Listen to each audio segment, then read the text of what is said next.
I'm on, okay? I'm on. No, Stream Elements is slow, and I just did a speed test on my computer, and my download on my computer is funny. And I don't know why. Let me test it again. Now it's normal. It just, I don't know. Something happened. Hello everyone. Hi Tiny G Temp, Lekevbo, Tasty, hello, welcome.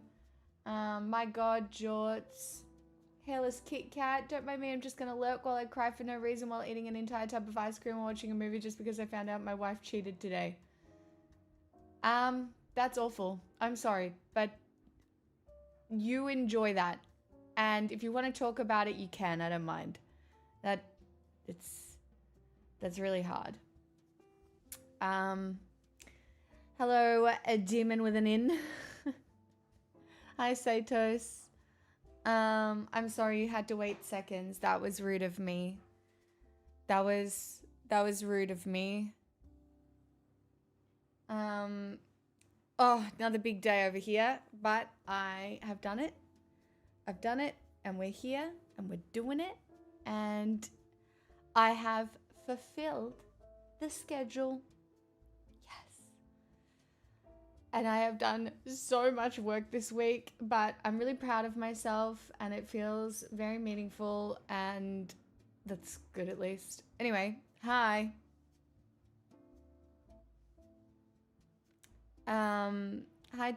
Hi Thomas, welcome.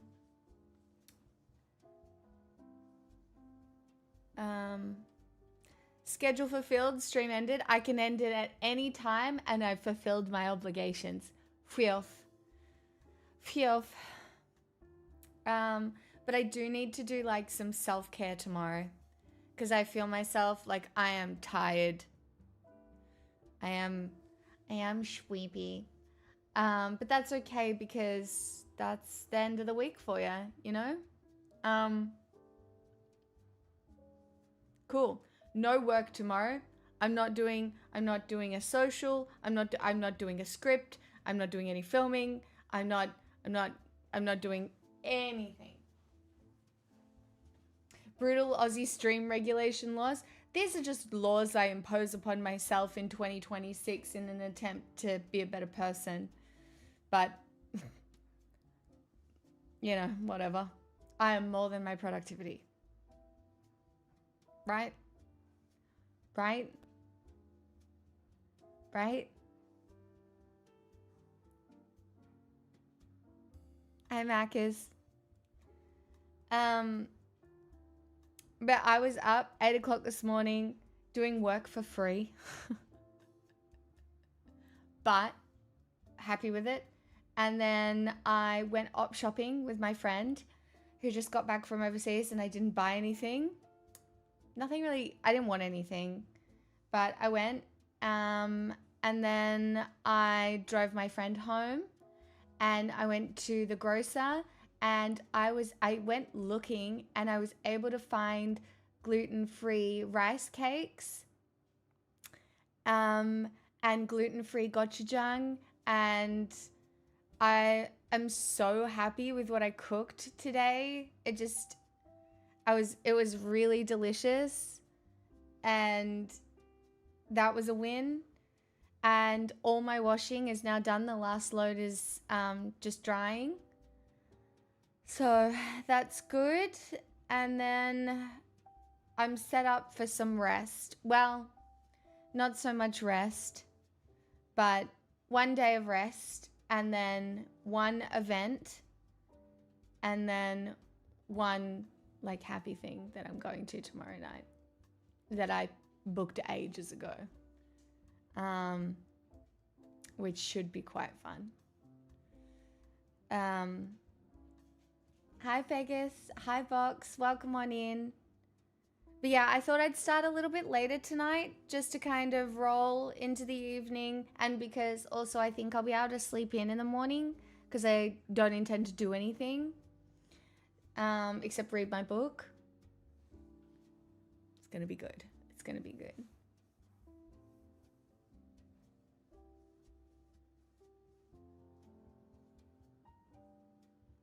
Are you trolling, Hairless Kit Kat?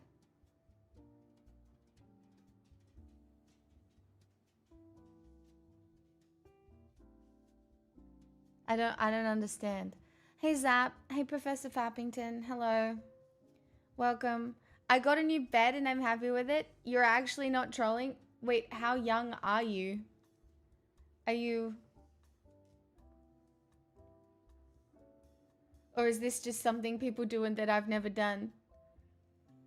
A new bed is an incredible investment, truly. Anything that goes between you and the floor, worth spending money on. Ah, Tiny. Well, at least you got a day off. That'll be nice. I'm 23. Yeah, that tracks.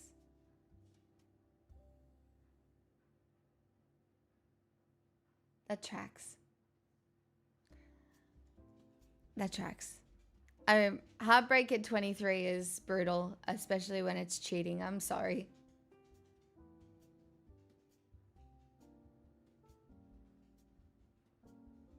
It came in a box?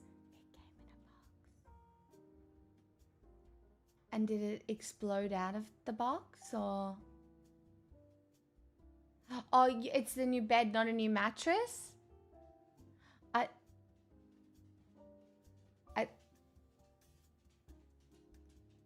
As in like a new bed frame?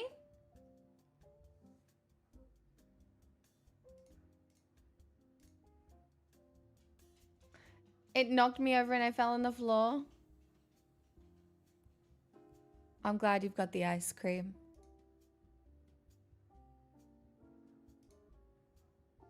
Those ones that come compressed a while, please allow 24 hours for your bed to inflate. Yeah, it's interesting, hey. All I know is I have my mum's old mattress and it was so heavy to move here. Truly fucked. Like, mattresses can be so heavy. But I do sleep really well in it. Oh.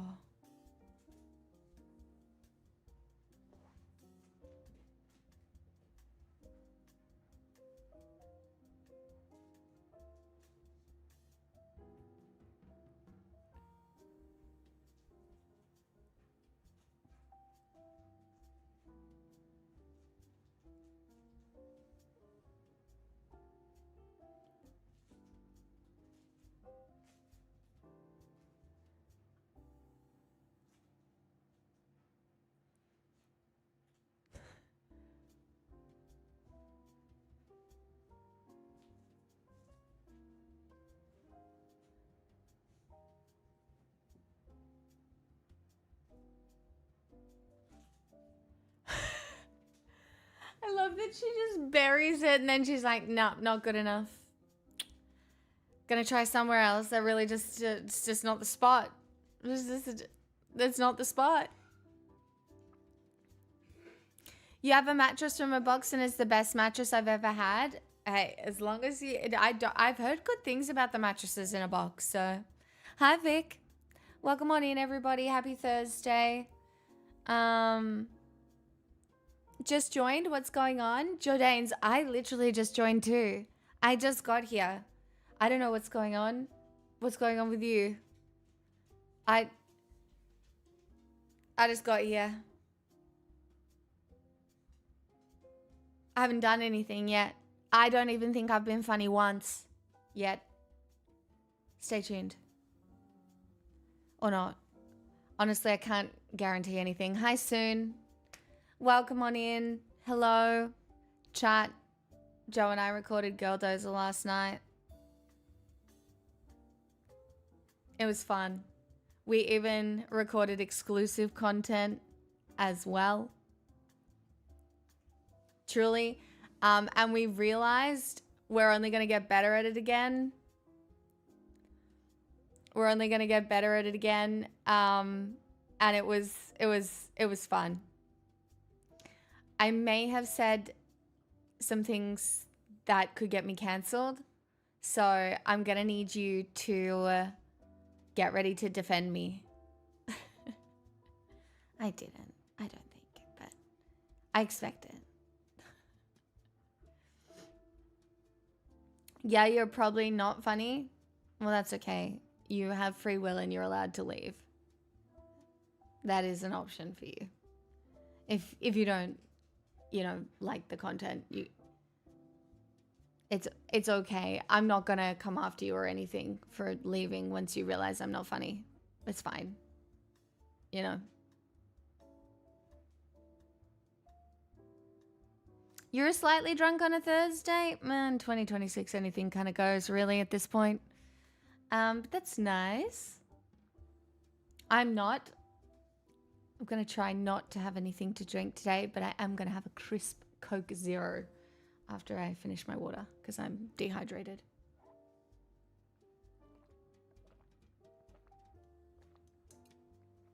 Do you know what else I did today, chat? Something crazy.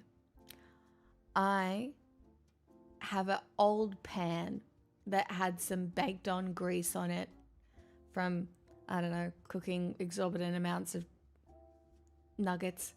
And I was looking at it. This is a bad pan. I can't have a pan that looks like this. Like, it's embarrassing.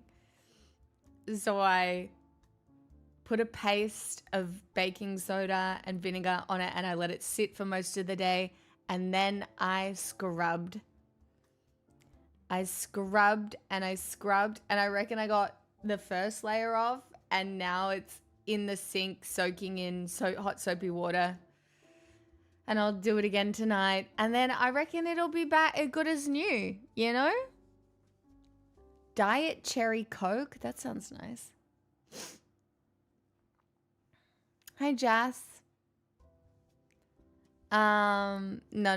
I haven't had anything to drink.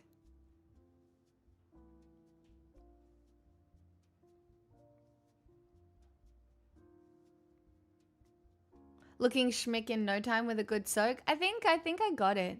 You know, there's so many little things I have learned from living alone and doing absolutely everything on my own that you don't learn that make your life so much easier when you know them. For example, right, you do your washing and before you close your washing machine, you leave it open and then you wipe out the edge and it stops it smelling for so much longer.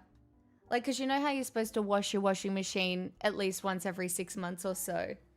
Like, I stretch it out a little bit because if you leave it open to dry after you do your washing, just a little bit before you close it, you get no bacteria.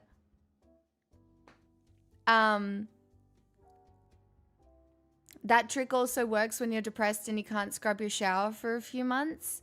Yeah, but like that's one of those things that now I do naturally, but I was really conscious of it today, thinking I was trying to reflect on the ways in which my life has gotten easier and how I could pass that on to other people because you know, you don't know the little things that are making your life hard when you don't know them.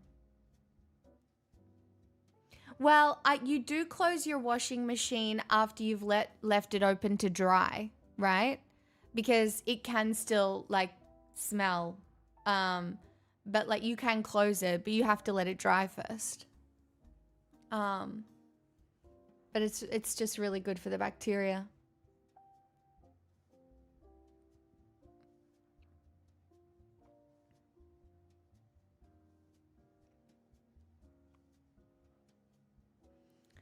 I don't think I've gone a few months without scrubbing my shower in a while.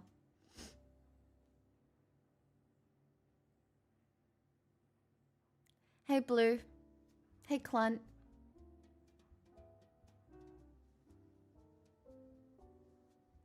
I mean, actually, it's kind of fair for me as well because I only have a European laundry, so it's in a cupboard. Like, you can't see it.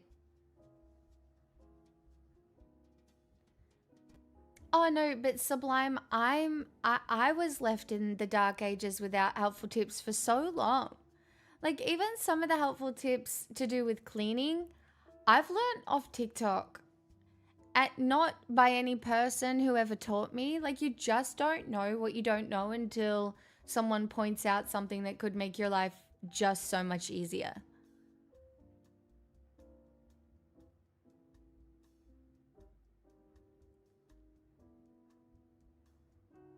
Bless the people on YouTube who make the helper videos. Yeah, do you guys remember? I'm dominant. Do you guys remember that guy where he's like, I'm dominant? And then the beautiful lesbian lady was like, you can't be dominant. You don't have a curtain rod.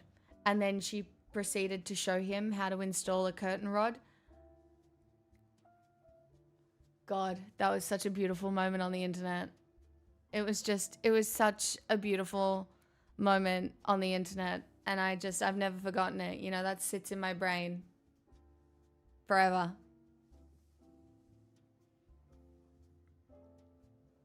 Dominant. I'm dominant. Yes, you are, King. Good job.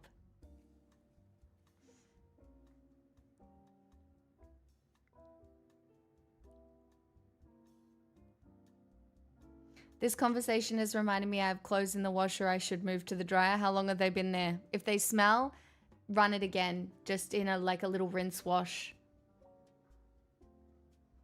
You don't want to smell like mildew.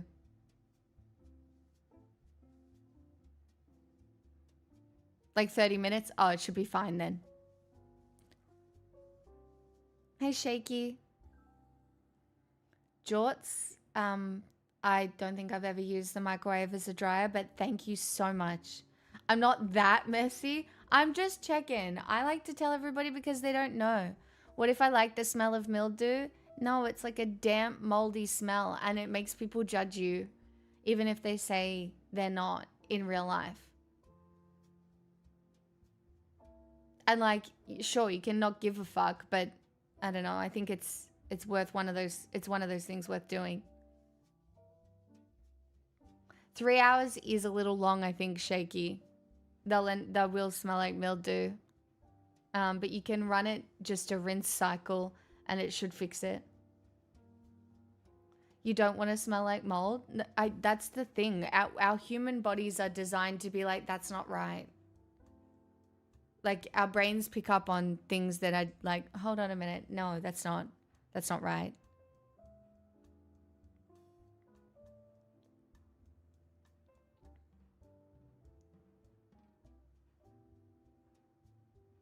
Well, I'm glad your algorithm's good. My algorithm is so doomer right now. It's very bad. My aunt told me my t-shirt smelled like mildew, so I bought new ones. You don't need to buy new ones. You just wash them in vinegar.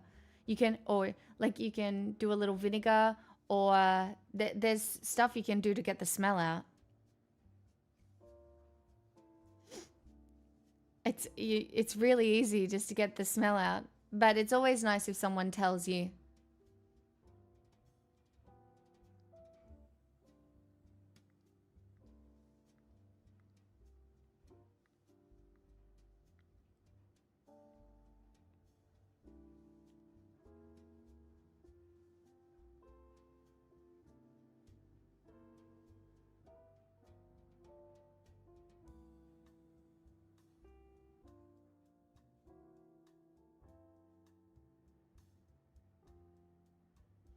My current algorithm is a whole bunch of celebrities talking about pizza and everybody being like, why do they do this? Why do they refer to everything as a pizza party? Like, it is kind of weird.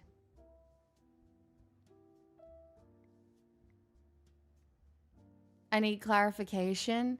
Well, because in the Epstein files, pizza is a code word for things. There are all these clips surfacing of celebrities like Jennifer Aniston and Adam Sandler talking about pizza. There's heaps of clips of different celebrities, even Taylor Swift explaining how she went to a pizza party at Jimmy Fallon's. Like, it feels like code.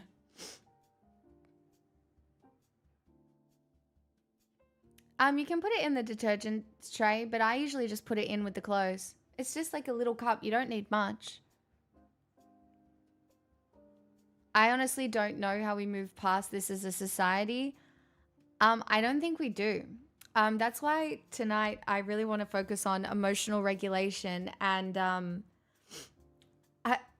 I, I legitimately think we're all gonna have to figure out how to avoid psychosis.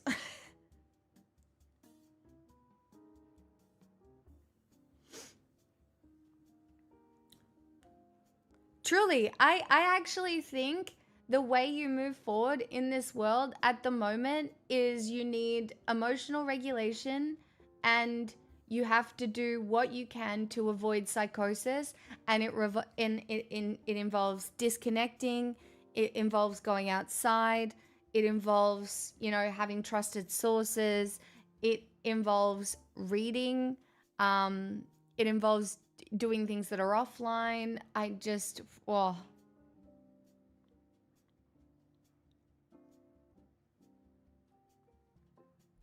currently alcohol and cigarettes, and it's not healthy. You're allowed to have a vice. I'm never going to judge anyone for their vices unless they affect other people. Just don't smoke in other people's face. I don't give a fuck if you smoke. Truly. I just, I don't. And so I am all for bodily autonomy. Oh my God, true, Brian. I don't know. I just, if your vice is only harming you, I don't give a fuck. Like, I still think you should be good to yourself and do better things, but like,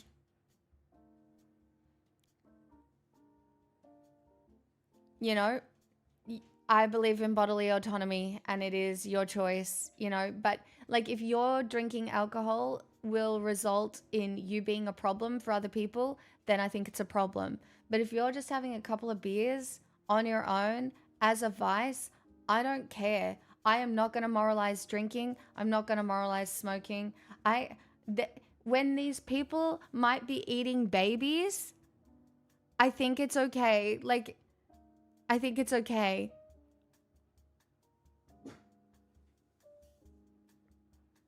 No, I see motorbikes I get as well, but again, very dangerous in some ways for other people if you're not responsible.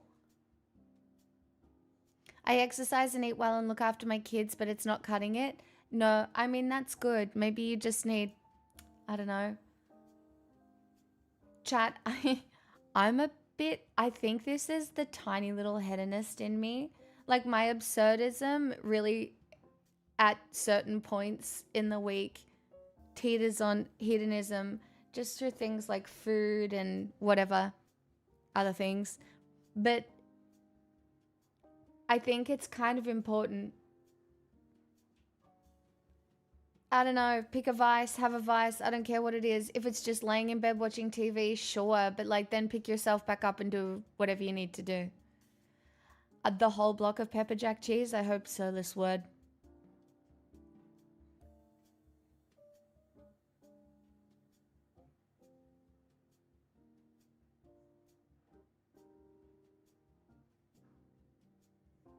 I just think we've got to be very careful what we do moralize. And I am scared.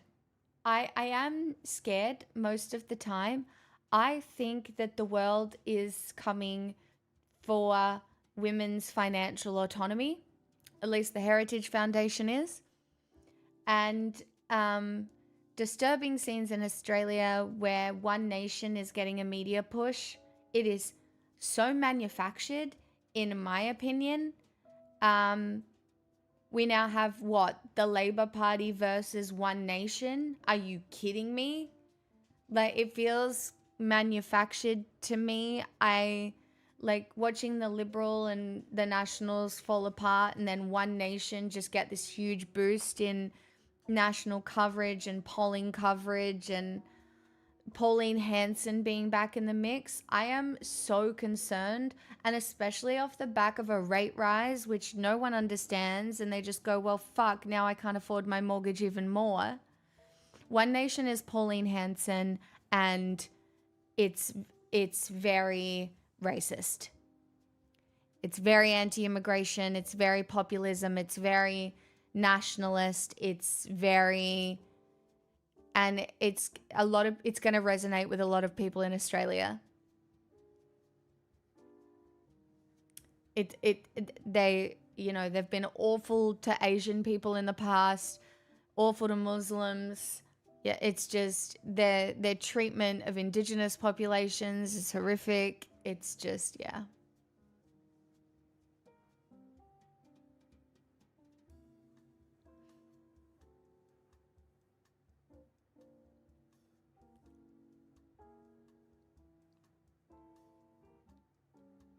I worry about hasty generalized ideals.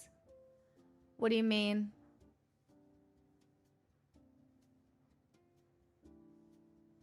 You mean hastily? Are you speaking about me? Like, are you speaking about me generalizing their ideals? Because I can take you to their page and we can go through it if you want. Because, I mean, I've been here for a long time. I've seen a lot of Pauline Hanson stuff.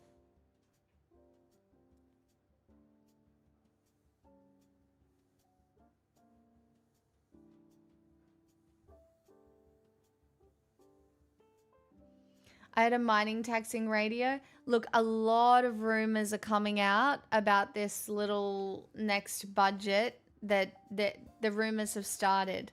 Apparently they're going to do something with capital gains tax here. I don't know what it is, but I really hope it's not Kamala. But yeah, I don't know if she's going to fix the problems we've got here.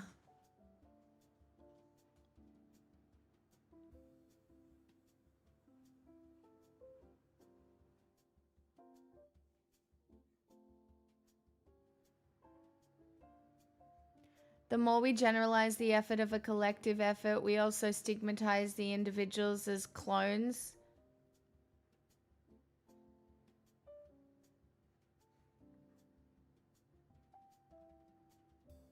A party is defined by the party as well as the individuals in it. If you cannot discern that both things can be true, that feels like a you problem here on my channel.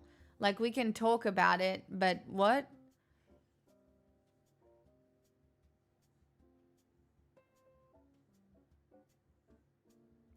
Which scandal with UK politics? How many has there fucking been?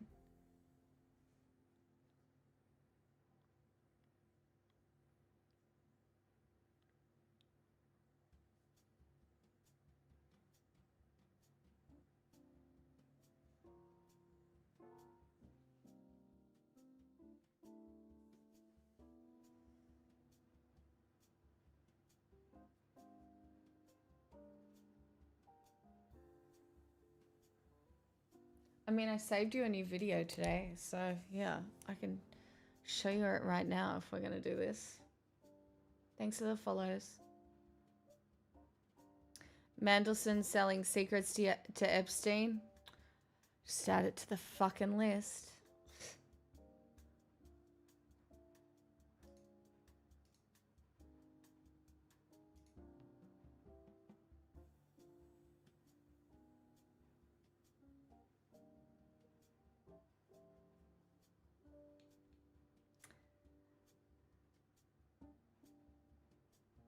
How do you feel about institutional critique?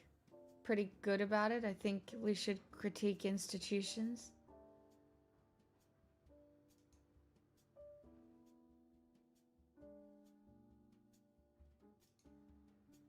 I'm wanting Labor now.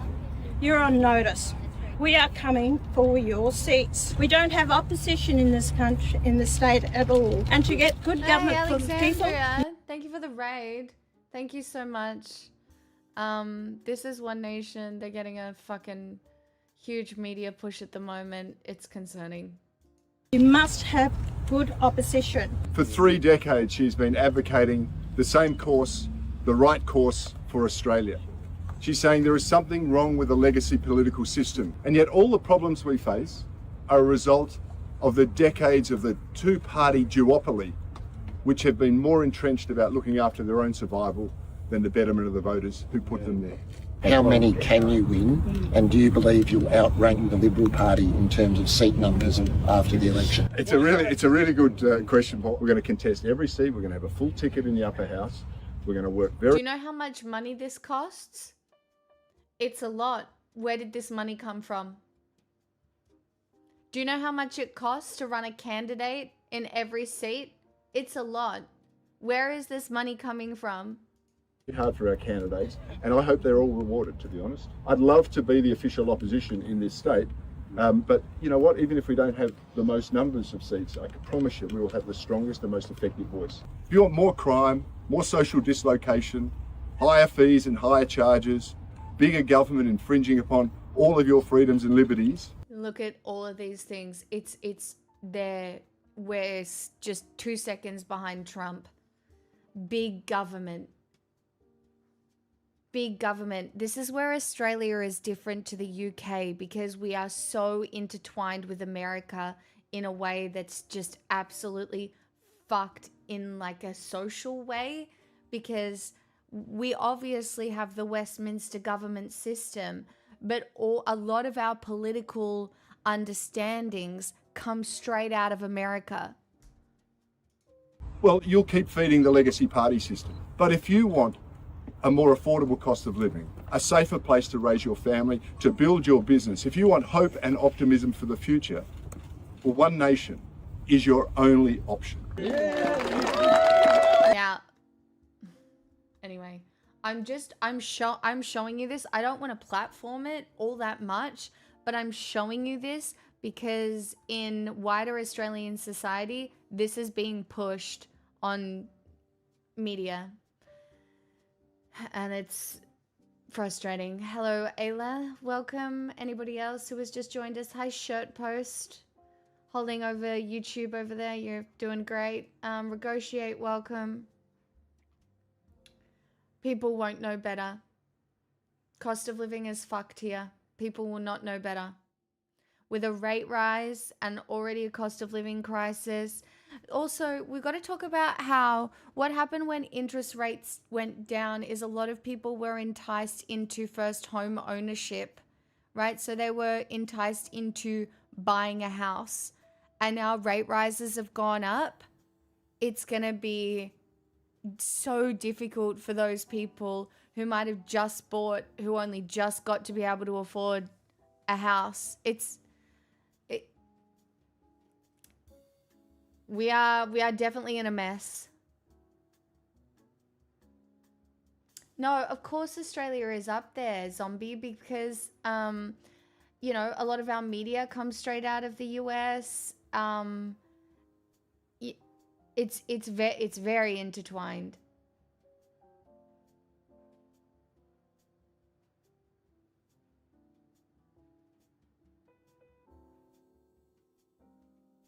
He does have that look about him, doesn't he, Shirt Post?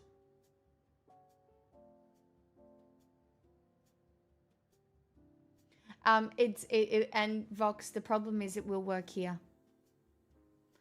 Because there has been so much immigration over the last little while that people do not understand, and then the housing crisis on top of that. People have become very cold towards immigrants. There have been hate crimes. This will resonate with a certain group of people.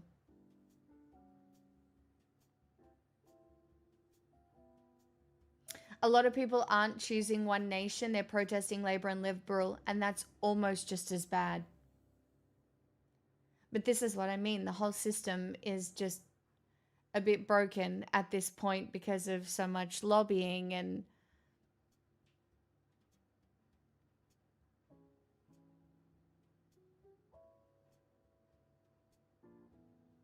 basic human rights do influence happiness, obviously.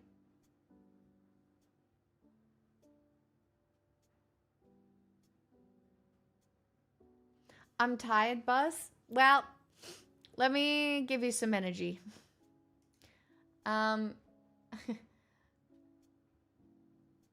Gen Z is crazy. Gen Z is crazy. They took... Oh my god, this is so disgusting. I'm not leaving until I make it on this island. I couldn't tell if it was my mind. They took jet skis to Epstein Island.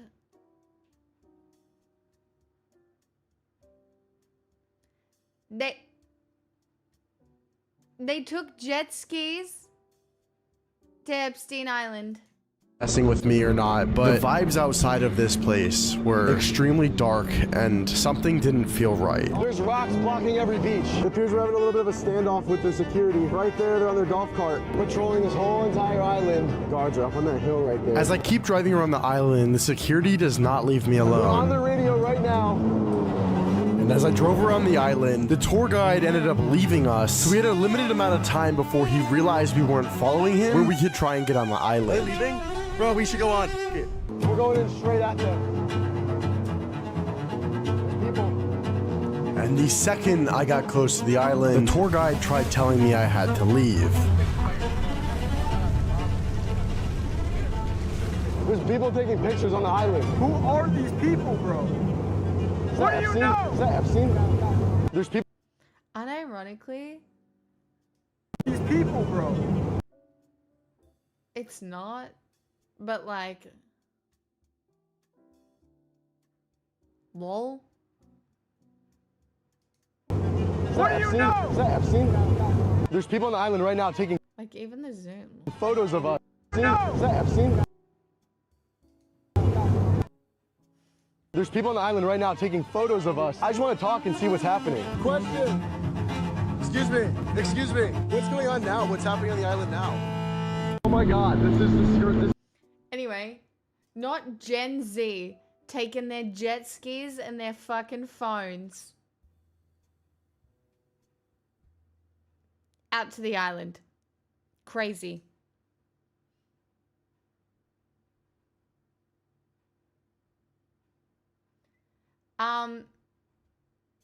Also, I don't know if this is relevant, but I really do want to show you this because it icked me the fuck out. Oh, I'm so happy it looks like that. I thought it was gonna be like gold and like unnecessary, but it was good. I did too, to be honest. It's a little weird because I know we're gonna eat a $70,000 pizza later, so it's kind of hard to get hyped for like a $2,000 steak. Sure. You know what I mean? Really like looks like July 4th. It keeps coming back. It's the finest beef I believe that you'll ever taste. I bet this will trigger him. Do you have any A1 steak sauce? Stop. I called it. Oh my god. Whoa. It's like slicing into a baby. Huh? Poor choice of words. I'm so happy.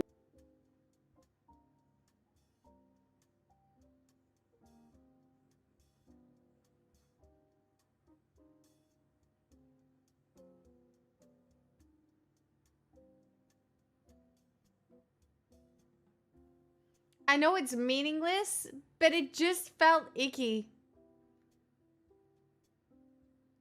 Like, I know it was just one of his friends, but it just felt icky, right? Yeah, I know it's just edgy humor, right? But it just... icky. Like... Looks like that. I thought it was gonna be like gold. I called it.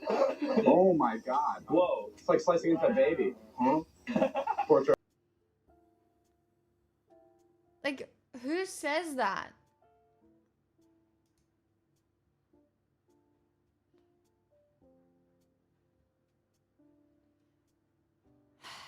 Anyway, chat, I'll give you a little preview of Girl Dozer. Because Joe asked me how we could fix something, and I said maybe we just legalize cannibalism.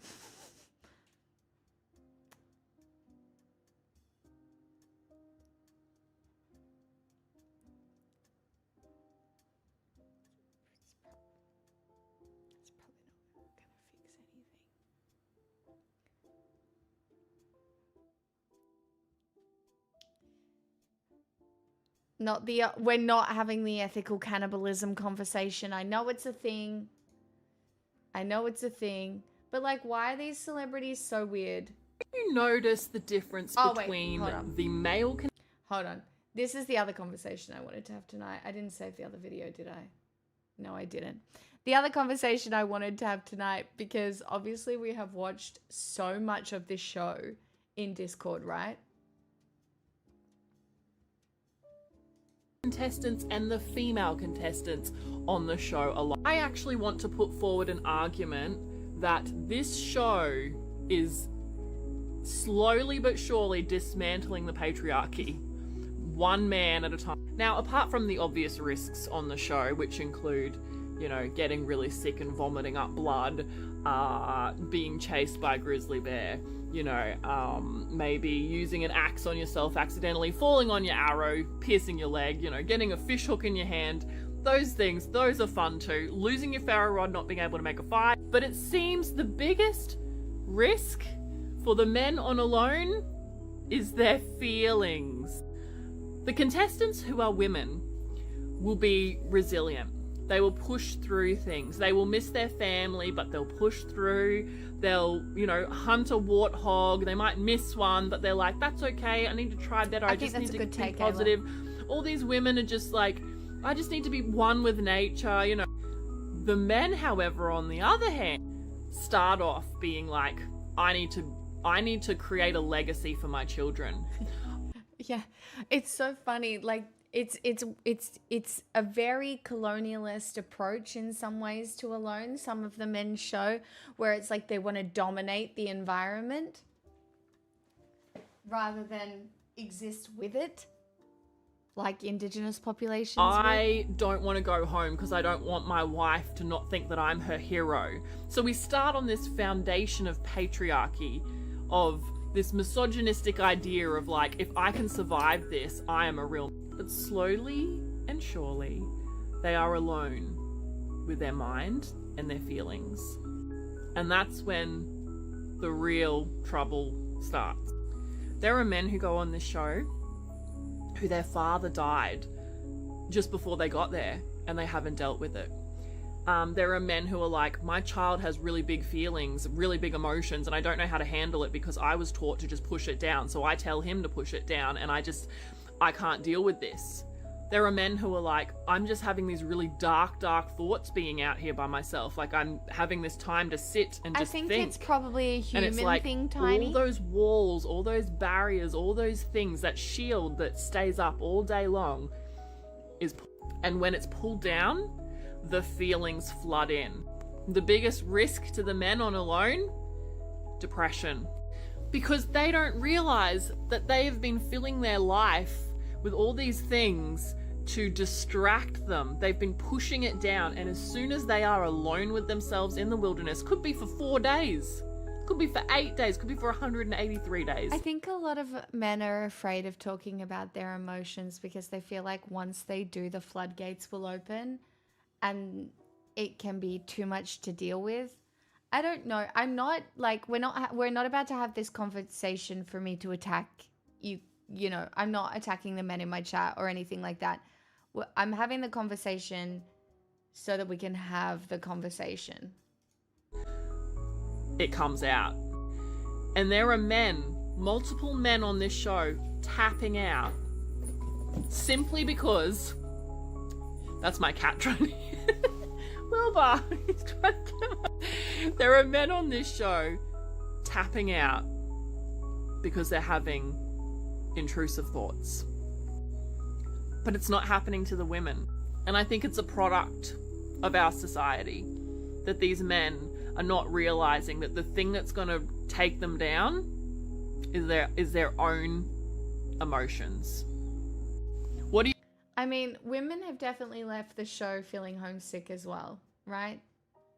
But I would say from the limited perspectives that we have from women on Alone, because there isn't as many, they do seem more regulated in their approach in a lot of ways to survival.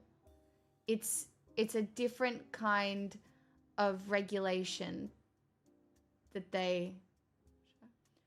Oh my god. Yes, but it's the self-regulating. And that is the point. That's basically the whole point I'm trying to get to tonight. Because obviously I've still been listening to my book. I have like just a few chapters left to go. I was listening to it in the car today as well. And Basically, the whole point of a person's education is some level of self-reliance and then being able to maintain interpersonal relationships, right? And part of that is having some level of ability to self-regulate. And that can look really different for different kinds of people.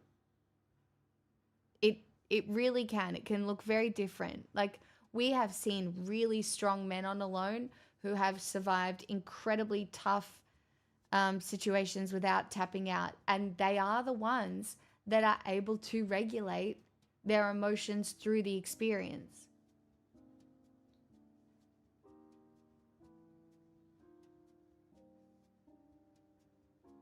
I don't think that men being out of touch with their feelings is anything except worthy of sympathy, except when they become aware of it and go on the attack. Well, I was actually having this conversation with somebody yesterday, right? Where if you don't learn to process your feelings and be able to label them as what they are, your feelings tend to funnel into particular outcomes. Horny, angry, I don't know, they kind of funnel into one of those acceptable outcomes. Do you know what I mean? Are you stressed? Well, if you don't know how to handle stress, you might just become horny and deal with it that way. Or, you know, if you're feeling shame, instead of processing that shame, you might just become angry. So, like, these emotions up here that all need labels tend to funnel down into just a few acceptable ones that you've learned.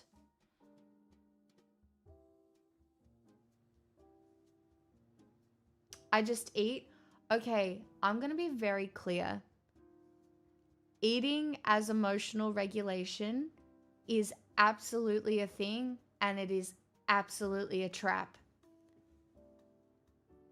And type 1 if you've experienced this. Type 1 if at any point in your life you have experienced binge eating as cope, as emotional regulation.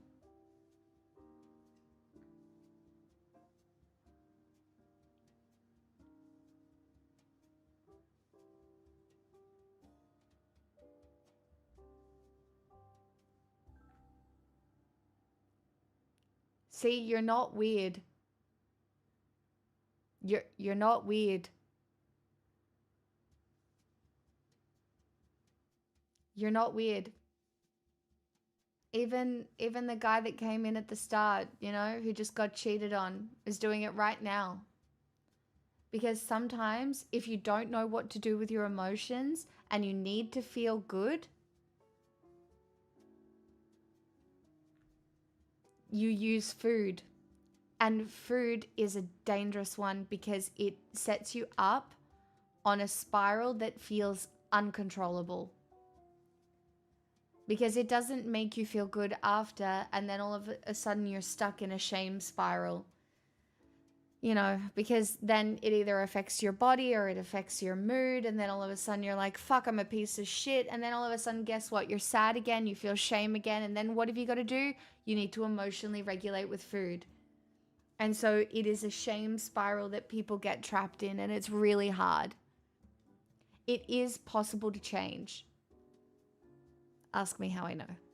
But I'm not going to lie. I will say that one of the most difficult mental battles I have had with myself in this life, other than pain, was definitely my relationship with food. Now, mine's a little probably different to yours because I starved myself, like, yeah, oops. But I did also binge. And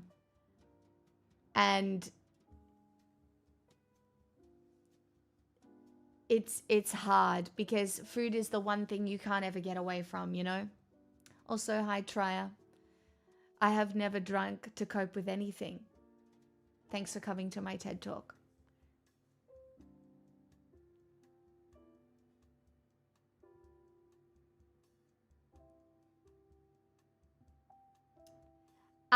It's not once you lose self-control, you lose self-control. The best thing you can do is if you binge, you forgive yourself straight away. So you don't end up in the shame spiral. And then the next day, you do something else.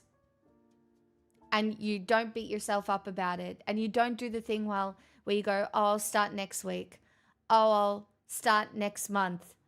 Oh, fuck it. I'll just write this whole week off. I'll just binge this whole week. And then I'll start fresh next week. Sometimes you just got to do it imperfectly. Okay, I binged. Oh, well. Oh, well, I binged. That happened. That's okay. That's okay. I know what I did. I know why I did it. It's okay. Tomorrow I'm going to make a different choice. And you make it tiny, tiny. Jess, it's not an ad. I did that for free. It's not an ad. I mean, it's an ad, but I wasn't paid to do it. It's not an ad. So I got invited to go along to a board games night here in Melbourne with some jazz music, and you can go to the board games night on your own. They have like get to know you activities, and you can meet people and just play board games with them. It was good. Thank you. I tried really hard. It was so nice. I've never really had anybody reach out to me like that on Instagram before in that way, where, hey, we know you're from Melbourne, we know you love board games, and we actually know you love jazz. Would you come along and see if you like it? And I did, and I'm more than happy. And so I made them a reel. So I don't know, if you're looking for something to go to, I think there's another one on February 19th. They tend to do one a month. The jazz is really cool.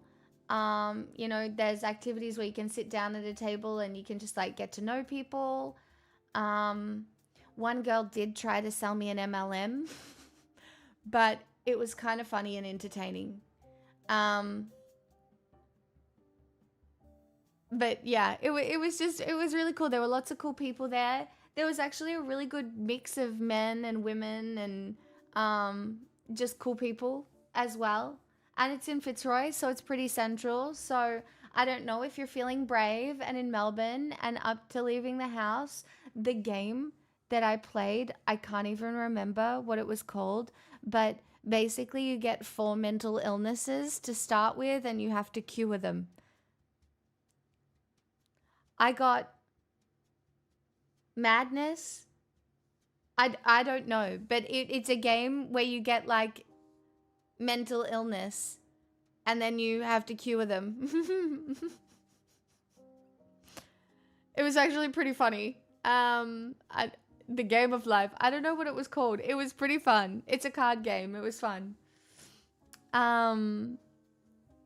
Hey Corpus, anybody else who's joining us? Alada, Christy, hello. Ice pick up the nose to cure? Not really. But hey, if you want to engage with it, I did it for free. They do it for free, basically. It's just the boys in the jazz band all did university together, and they were like, we'd love a gig. And then their friend, the event planner, was just like, let's do this. So it's all very, you know, it's just kind of grassroots, and it's just something that, you know, if it's something you would like to go out and do, you can go out and do it. I actually won the game. I cured all my diseases, which really tracks for how I'm doing in 2026, which is kind of on top of things. I had a rough morning with my tummy, but not because of my intestines, because of the other set of organs that I currently have. Like I'm getting rid of them. But that's okay. I didn't even take Panadol. I stretched and I am pretty good now. But I don't know, it was kind of more painful than usual. So I just had to have like a not freak out about it. I love that I overshare about my period on the internet. I never thought I'd be here. But I don't know. I feel like normalizing it is good. You really need to get the card that cures food allergies. I do. I'm not in pain now. Honestly, it's just like those first few hours where it feels like you're being scraped with a fork. That were a bit rough, but it's fine. And I really just, I don't want to take Panadol if I don't have to. And I don't want to take anti-inflammatories if I don't have to. So, yeah. Anyway, woohoo for oversharing. Hi, Mitch. Excalibur, hello. Bega, hello. Just Sanger.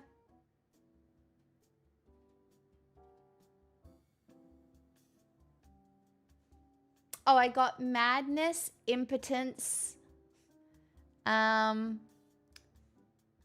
anxiety, and anorexia.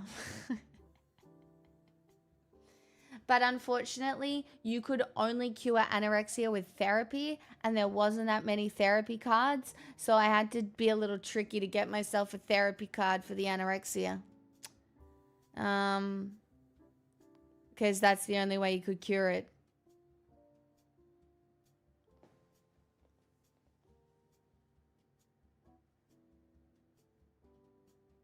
Hey, Salmon. Welcome on in, everyone. Oh, we're on the slide down to the end of the week. And I, for one, am excited.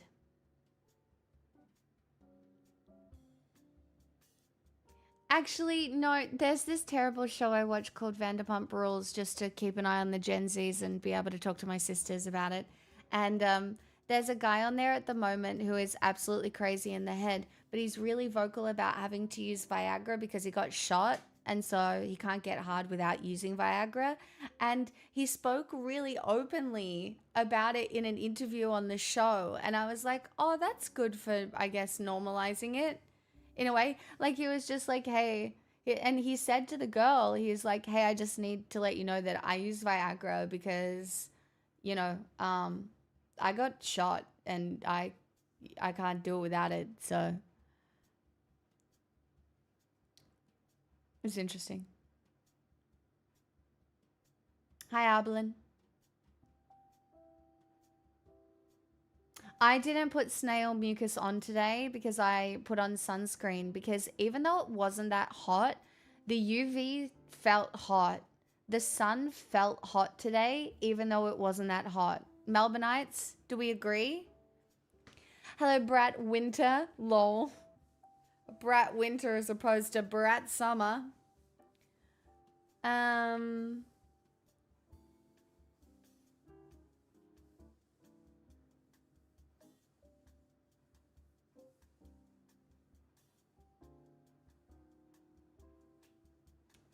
Vega, you'll be able to figure it out. You know what I used to do for a living?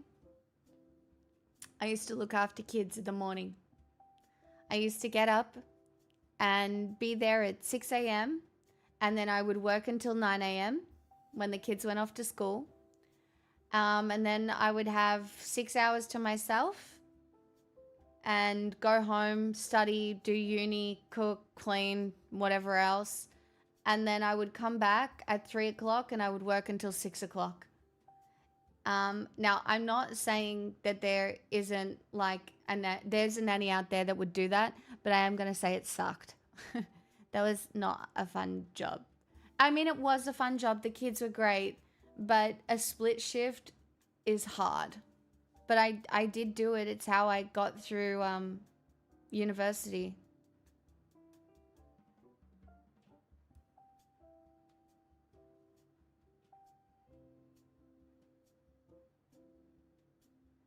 I don't track UV, but I just generally always wear sunscreen. Did you live with any of the families? No. No. I was not a live-in au pair or anything like that. No. I was paying $163 rent a week. I remember it so vividly because it was so much money at the time to live in an apartment that had black mold on the roof. But it was great because I lived with my best friend. It was nice. I look back fondly, but fuck, it was pretty fucked. Now it's $900. Honestly, that apartment now would be at least 400 and something dollars a week probably. So yeah. I haven't been in the streams for a long time, but I swear the vibes are always immaculate. Aw. Well then, why don't you stay? I'm joking, you don't have to. But that's really nice of you to say. I don't think they're always immaculate. I feel like I have a bad stream here and there. You know. Haven't even made a dollar yet.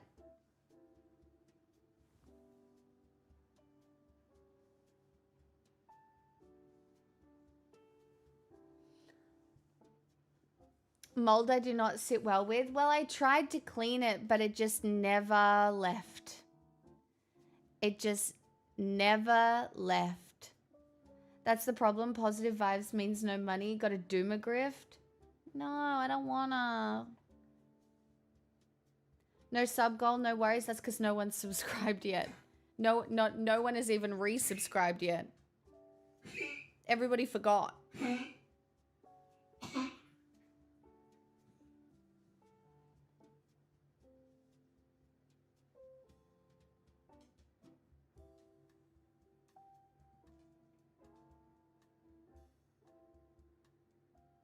It's nice that you've had stable housing for that long though, Will.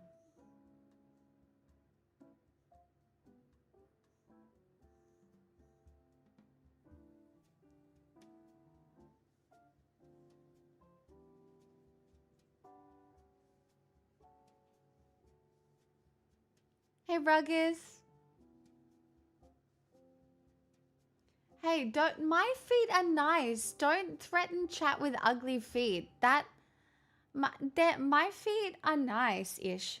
Like, I mean, they're not perfect. I was a ballet dancer, but don't be like that. Now the dog is coughing, chat. This is your fault. Honestly, what I need to happen is to finish this water so I can have a Coke Zero.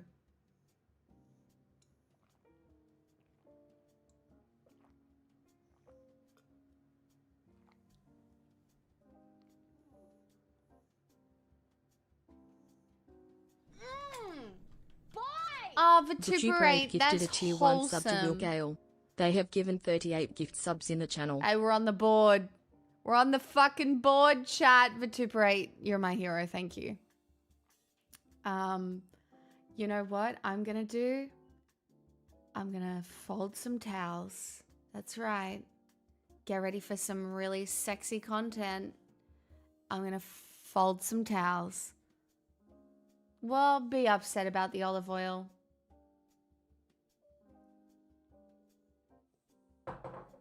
This is a full-blown house deposit, so...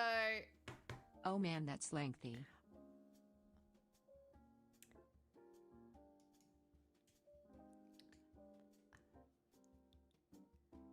I'm not gonna say it.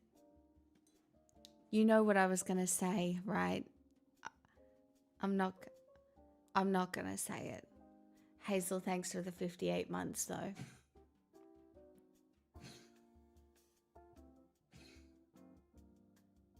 No, I was going to say something about it being girthy.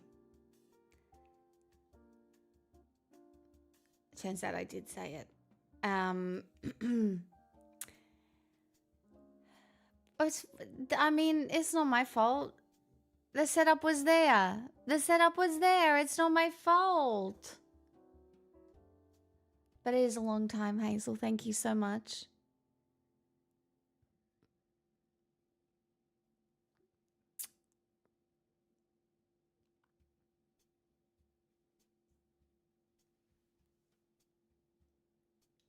Oh, she was annoyed because the towels were drying.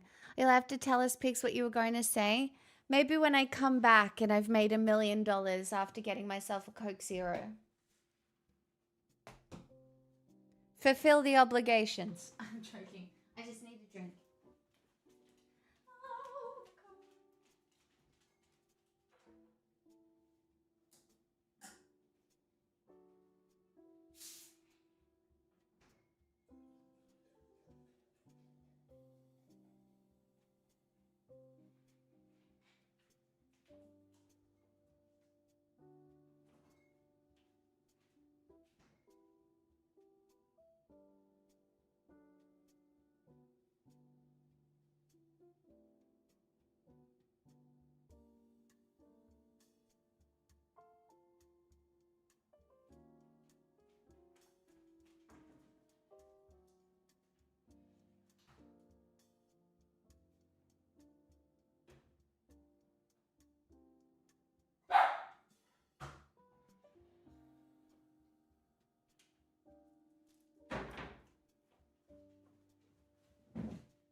Now, I know this looks like an exorbitant amount of towels, but I dyed my friend's hair red. And so I had to put a lot of towels on the ground because I didn't want the red hair dye to get anywhere. So, yeah, that's why.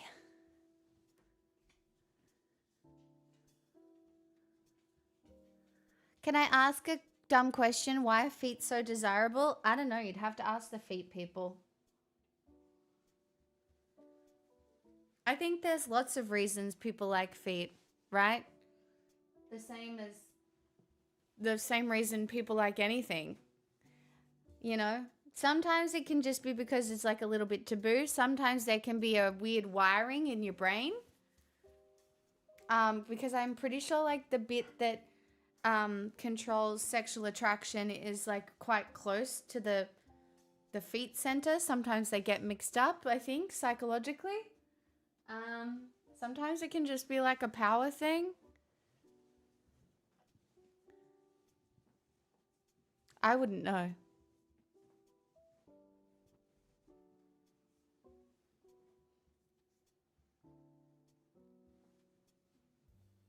I don't think women often have feet fetishes on the giving end. But I think they can become tolerable to the receiving end. Again, I wouldn't know.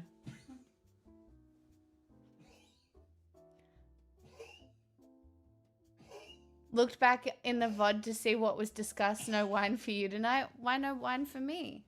I might change my mind. I'm a grown-up. I can change my mind at any point. Pixel, I need you to hop off this towel. Thanks.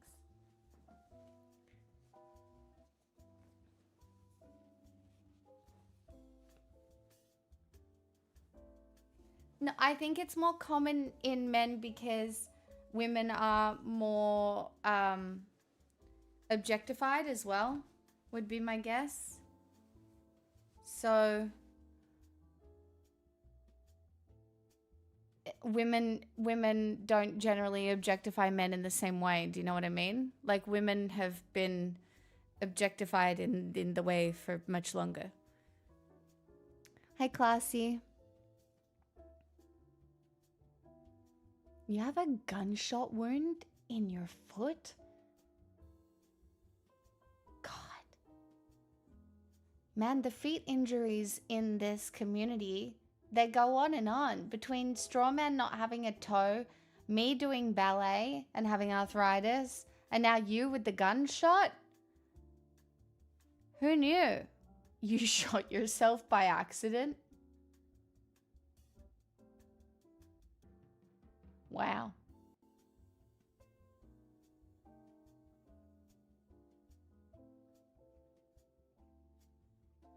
An air rifle foot injury? I didn't do it on purpose. I believe you. I believe that you didn't do it on purpose.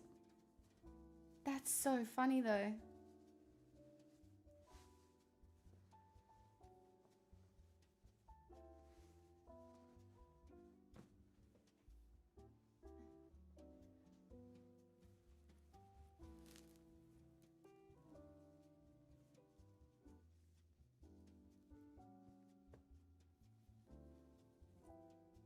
A split toenail? Can you fix a split toenail though?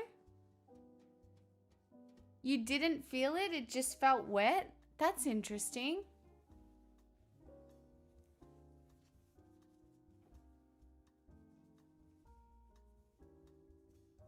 Chat, I have no dirty clothes in my house right now. Witness me. Except, I guess, the ones I have on, but... I don't want to say I'm better than all of you, but I am. Right now. Unless you're on my level. Just to be obtuse, towel rolling over towel folding. Yeah, but I also I used to fold towels with my mum. And while I did swap to towel rolling for a time, I have swapped back to towel folding because it brings me nostalgic joy to remember folding them with my mum. Like one of my memories is my mum teaching me to fold towels. So, I fold towels. Do you know what I mean? I'll be back.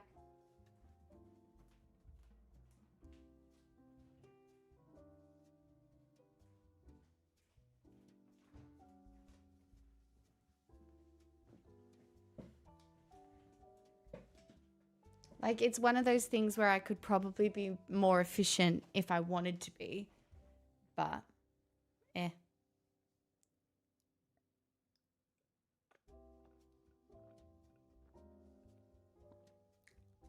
Oh,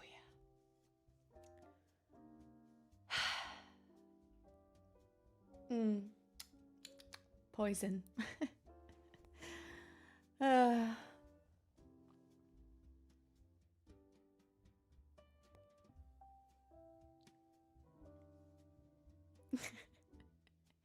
Chat, you're allowed to, again, if your nostalgia and your actions to do with nostalgia aren't harming anyone, you don't have to optimize every single part of your life. It's okay. You're good. Do you know what I mean? You don't have to. Is trad singleness a thing? I don't know if folding, I don't know. I make this joke all the time that I'm pretty trad for myself, I guess, in certain ways. But I don't know, I think it's very different. It's more just as I've gotten older, all I have wanted, especially with my burden trauma, is to maintain my self-reliance, both emotionally and physically and just in my space. And I know that if I want to maintain myself mentally, staying on top of like my little chores is important. Like I was pretty out of sorts at the start of the week because my house was a bin, but it's all done now. I did all the tasks that I was putting off and they're done. So,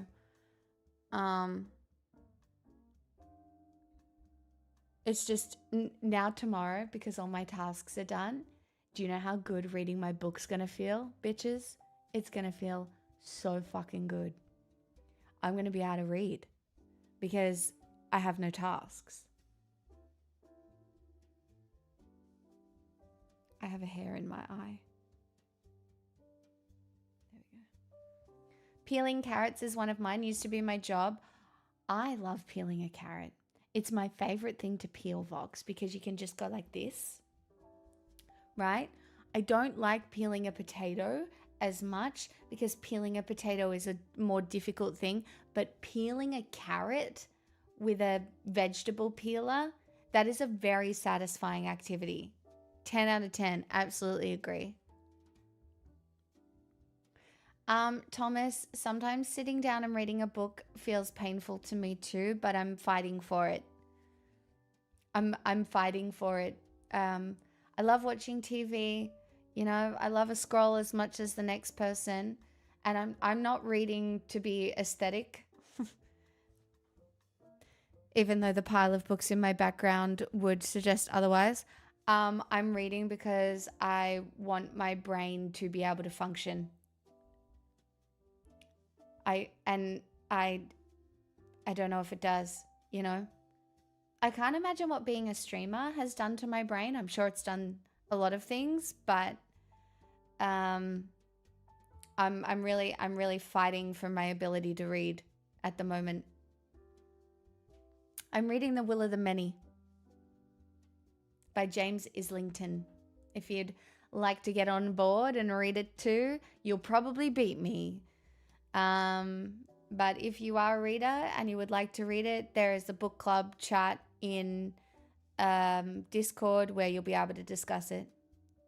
You look like social harmony is very important to you.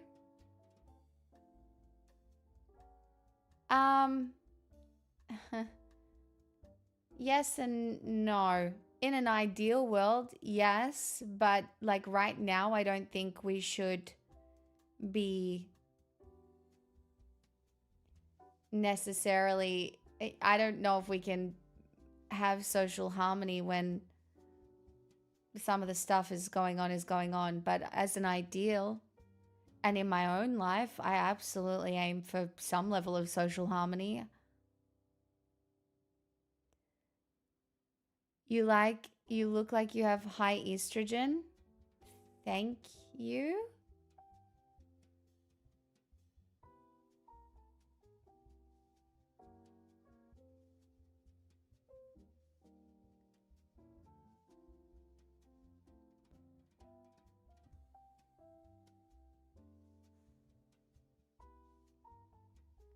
What does it look like to have high estrogen?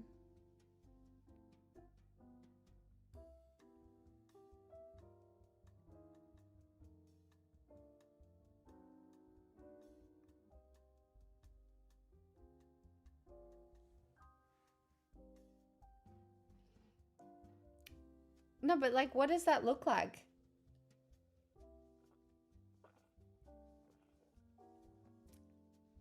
Yeah, but you can't even see my boobs right now, so.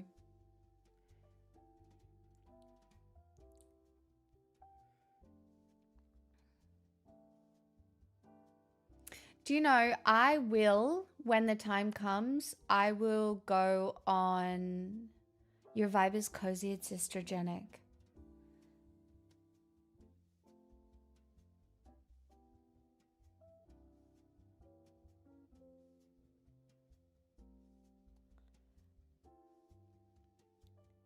Flag burner, is this your way of saying you like women?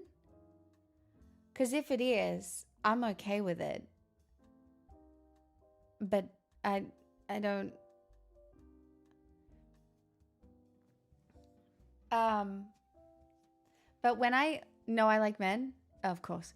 When I hit perimenopause, I will definitely go on HRT of some description. It might be progesterone rather than like estrogen, like you go after menopause, but you know, and whenever that happens, whenever I start getting perimenopausal symptoms, I will absolutely be going on some sort of hormone replacement situation.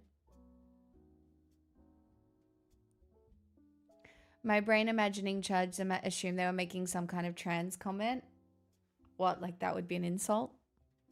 I don't know. If somebody thinks I'm trans, I'm like, that's so cool. Thank you. What do you mean? That doesn't happen to me very often. So if somebody if somebody tries to insult me by assuming I'm trans, I'm like, oh, are you saying that I have some level of androgyny? Because that is cool. Thank you very much.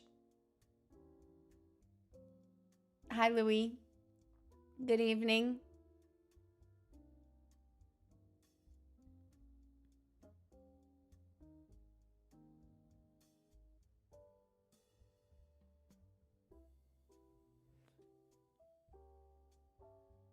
Tasty.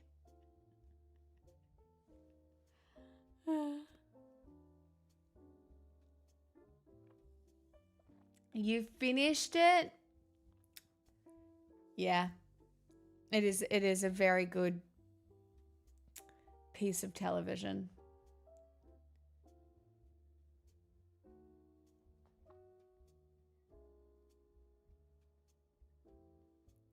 Are you gonna do? I haven't done Better Call Saul ever. People say it's really good, but I've never watched it.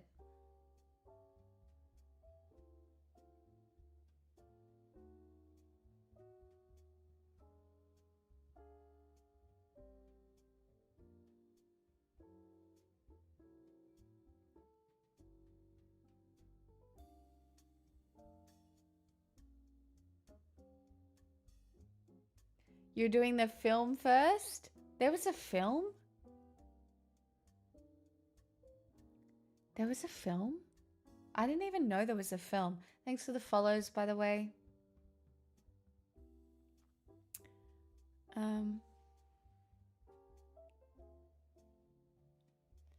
No, so Ulada, research recently suggests that some kind of hormone replacement therapy for women is just really good. It stops them getting osteoporosis and other things.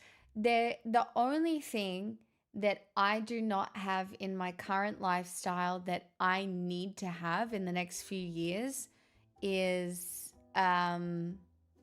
weight training, because I definitely am not strong enough, and it's bad for your bones and it's bad for your muscles. So I need to lift some more weights.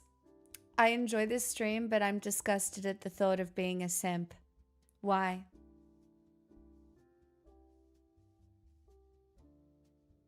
Because you're dominant? What? Why? You can just like women. You can literally just support women. I'm just a person. I'm an alpha. Yeah, you are. You're a really good alpha. Yes, you are.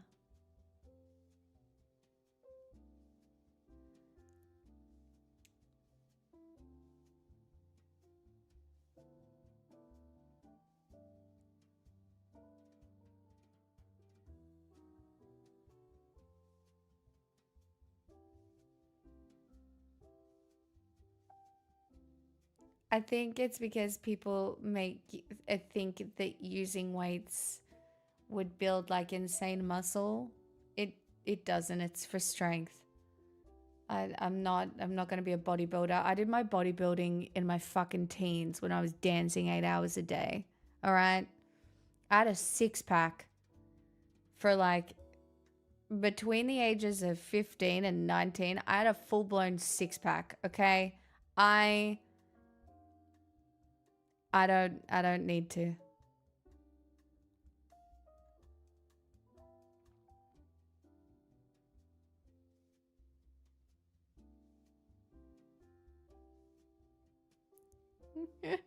No, we're not still talking about feet.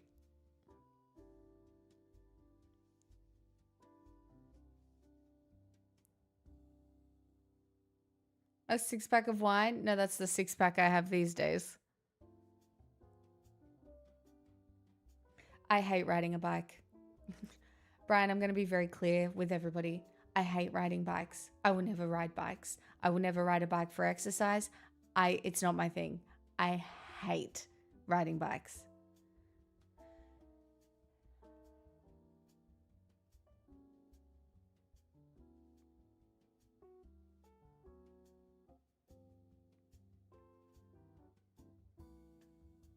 That sounds like go through second puberty when you stop training levels of fitness. I did. I didn't have boobs until I was 19, 20 years old, and then they grew. I was flat-chested all until I was 19. Yep. And I didn't have hips. And after I stopped dancing, my body changed quite a bit. And it was actually kind of hard to go through.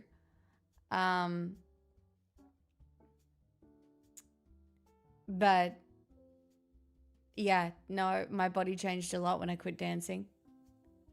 In a better way. I hated my body for a really long time, and generally into my early 20s. But I don't know, I like the way it ended up.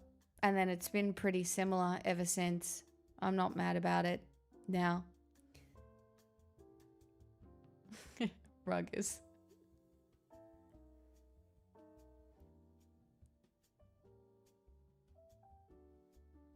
Oh, Ruggers, that's interesting. Yeah.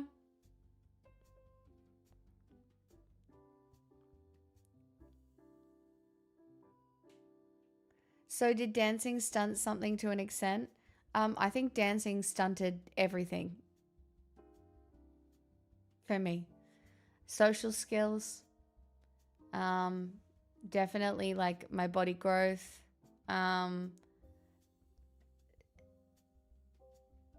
because when you are entirely focusing on something like I did with ballet, it's your whole life, and it takes up so much room that there are other parts of your personality and your life that do not get the same level of,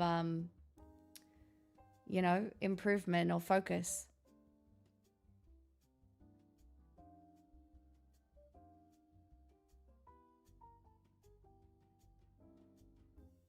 But I was starving myself, so of course dance stunted stuff for sure.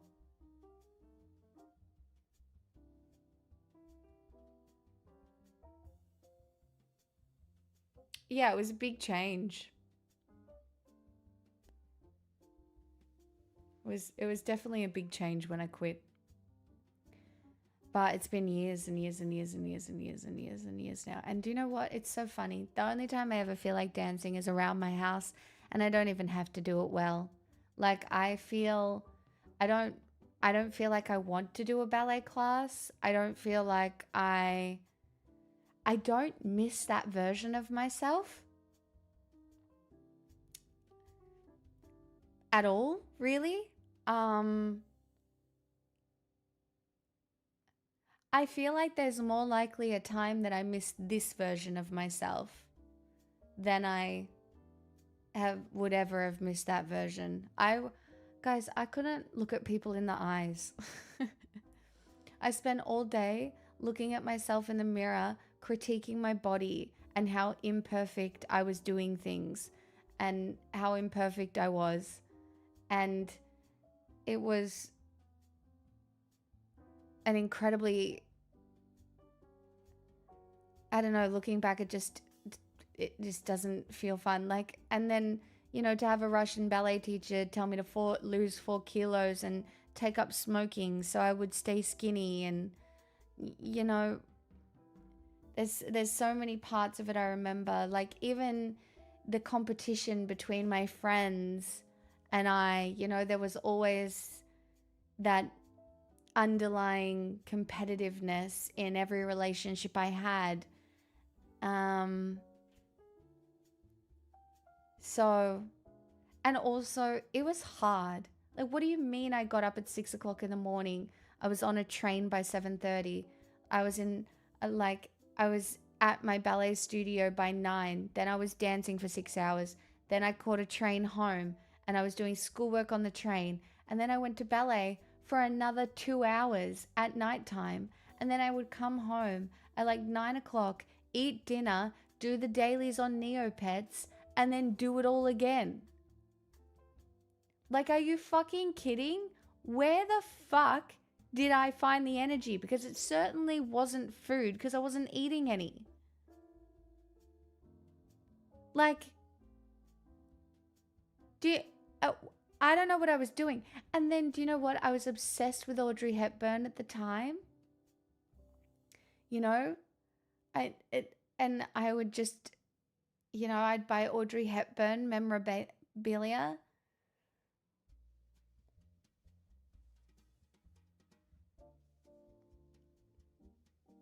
It's wild.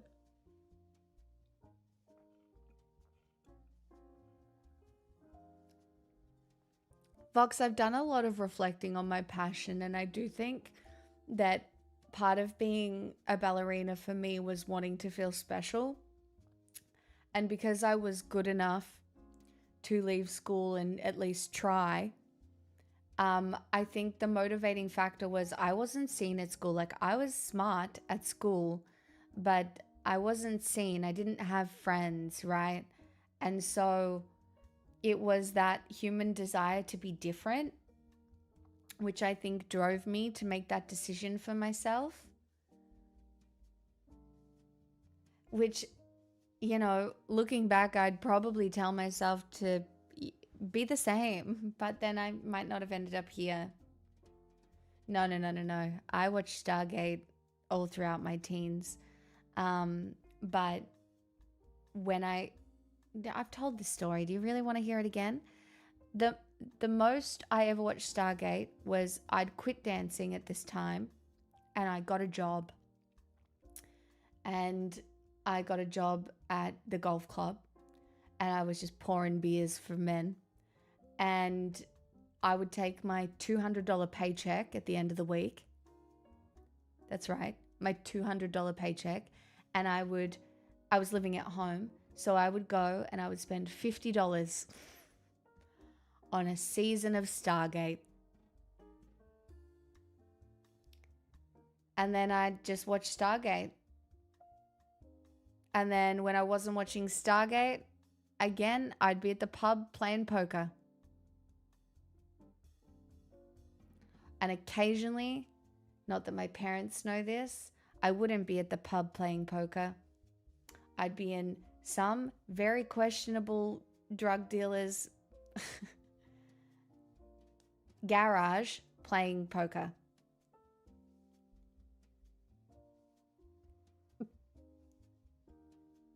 Wasn't a big deal. Alright, it was only weed. I didn't even smoke weed, but it did smell like weed. And I'm almost certain he was a drug dealer. So, yep.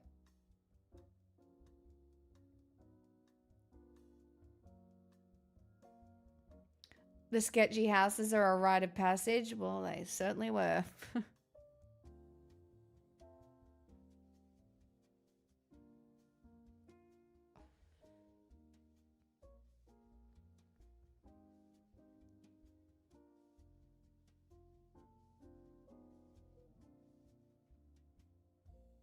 It's pretty good, Sublime. Just so you know, at the moment, everyone, the community is watching through every season of Stargate on a Saturday night in Discord. I don't know where we're up to. Tiny will be able to tell us. I think we're in season 2 at the moment. And as you all know, a new Stargate series is coming out in 2027. So that is why everybody is watching it in Discord. We're up to season 3 in Discord. So there is a new Stargate show coming out. So if you want the lore, if you want to get in on the lore,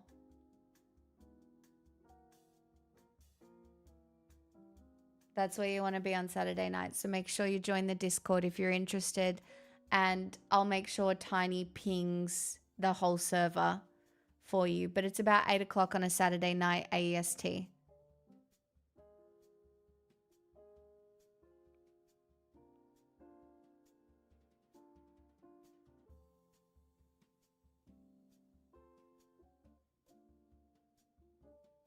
Teal'c is still my fave. He's pretty iconic. O'Neill does grow on you as a character, I think. The kind of asshole man trope. Indeed.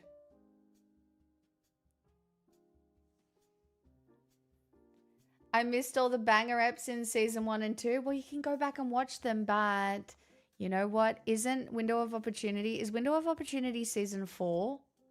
You still got time to be in there for the best episode, I think. Or was Window of... Yeah, so Window of Opportunity is season 4. And that's one of my favorites.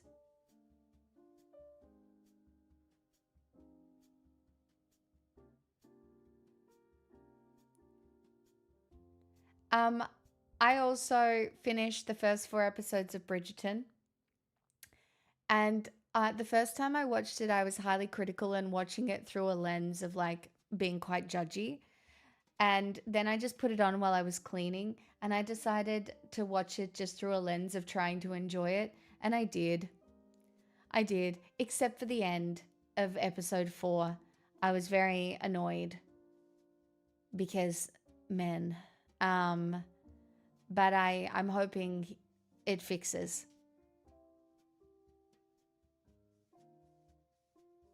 I'm not caught up on Free Ren because episode 2 was missing, so I couldn't watch episode 3, but now I have both episodes 2 and 3. So that is something I intend to do on my little self-care day tomorrow, which will be nice.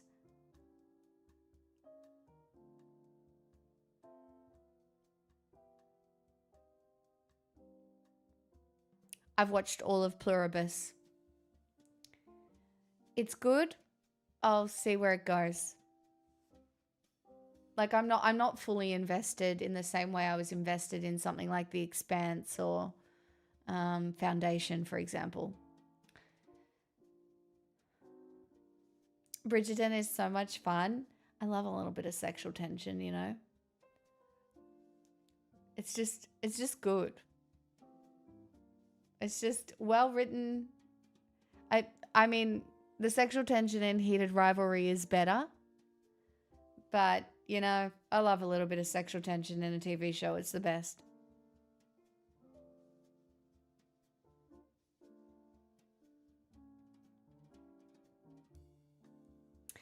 Yeah, it did lose a lot of people, I think, Fox, in that way.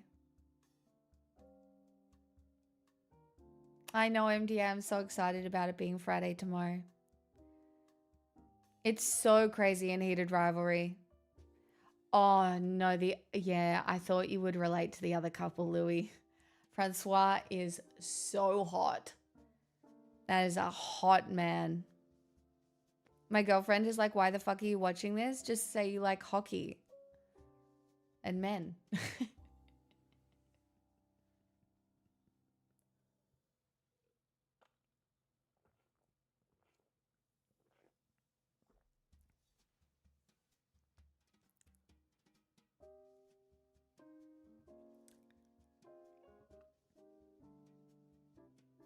You know, what I think was really beautiful about Heated Rivalry, and especially the Scott and Kip episode, this is...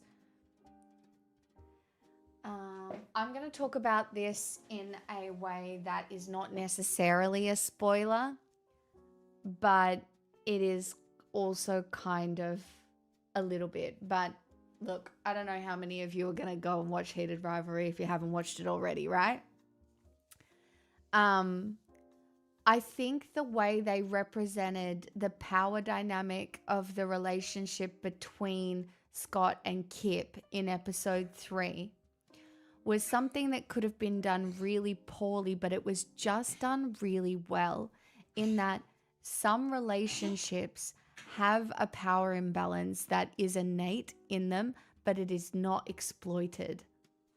And like the person is still entirely respected, even if like they're not providing financially, or if, you know, they have a set of skills that is actually very complementary, not in the way that it's like complementarianism in the problematic way that the church uses it, because women have this role and men have this role, right?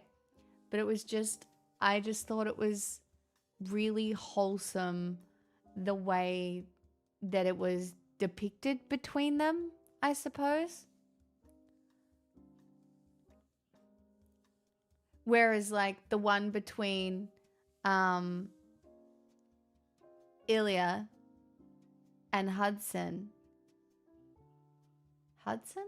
What was his name in the show? Is that right? What was his name in the show? I'm losing my mind. Am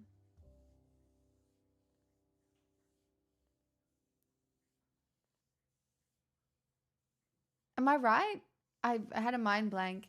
But that's different, right? Because they're kind of on the same power level to an extent. Like they're both hockey players. It's different. And no, you haven't missed Max or anything like that. No. I'm going later tonight. So I probably won't start singing for like another hour or so.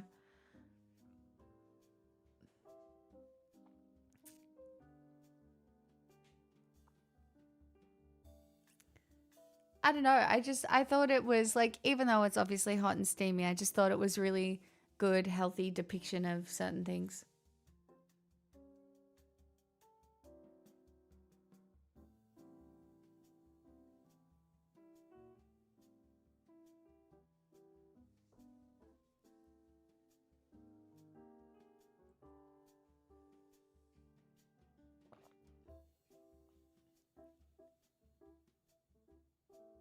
Oh no. It's fine.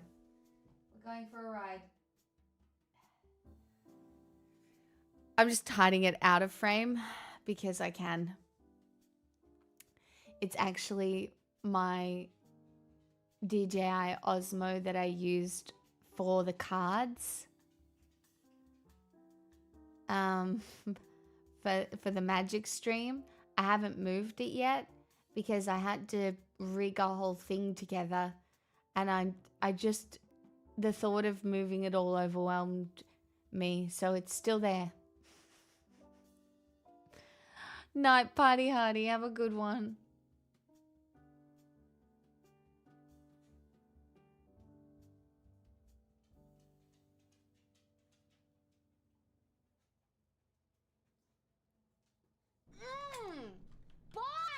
Why is the Dono bar still 0 WTF? Anyway, in heated rivalry, do they explain how the hockey guys do the thing when both of them have a P and nobody has a V?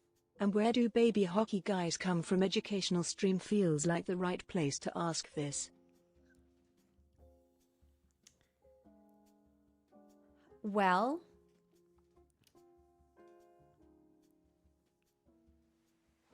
I can't tell you why the Dono bar was still 0. I just, when it is non-zero for a long time, I just assume everyone hates me. Because that could be the only possible reason no one would donate at the beginning of stream when I show up, you know? Because like I feel like I've shown up and then I just assume everybody hates me. As for the rest of your questions, the hockey guys do the thing. And there's lots of ways that they do the thing. You know, sometimes it's a tongue, and other times it's a... Well, there's just ways that it goes. Also, there is a conversation at one point where Hudson is explaining that he wants to be the hole. It's like, I don't want to be the peg, I want to be the hole. And that was pretty special. Anyway, you should go watch it. It's a great TV show.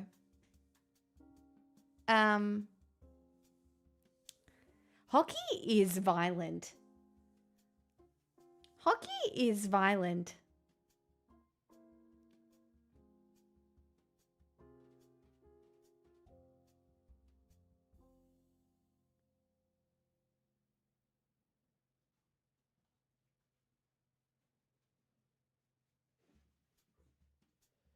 I don't know if that's a specific hockey term. No.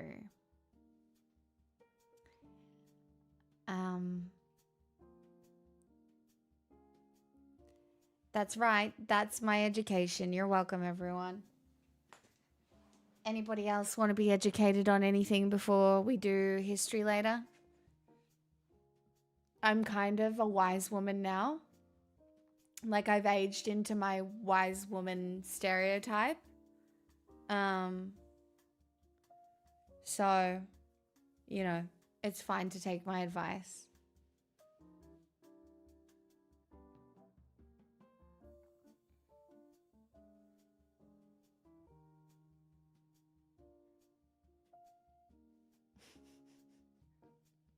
Not the smutty curling show. That's so funny.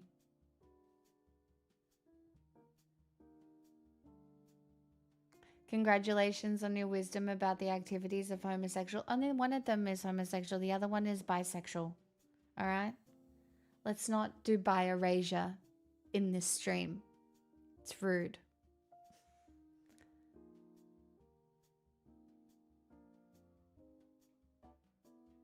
Oh, interesting. I actually saw a clip of that where she was talking about something. Oh, which clip did I see?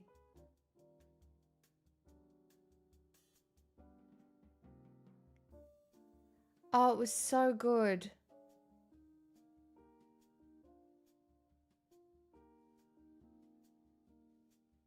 I've forgotten though. I can't remember.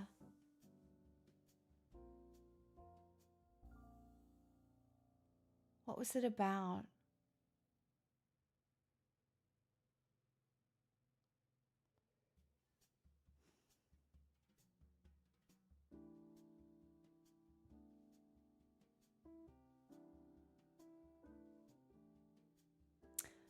Oh, she was talking about atom bombs. She was describing what would happen. Is this correct? She was describing what would happen if an atom bomb was dropped on New York. And just describing it. Or is that incorrect? Or am I losing my mind?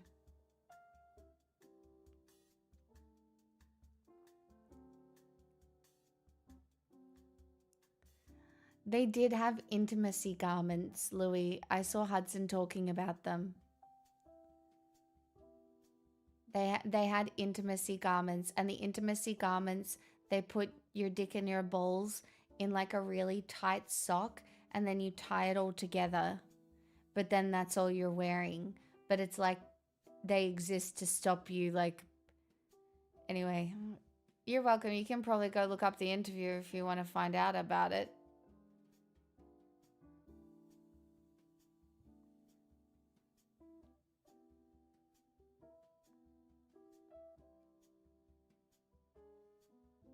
I don't want that. How am I supposed to know what people want? Alright? I'm just out here giving you the information.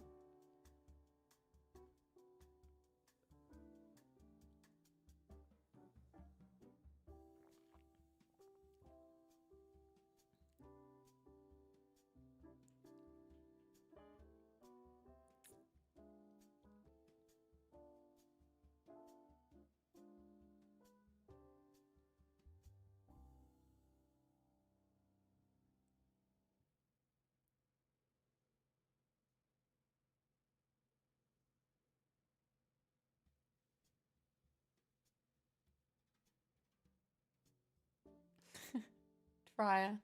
Oh, maybe I'm thinking of the wrong interview. I'll have to look it up.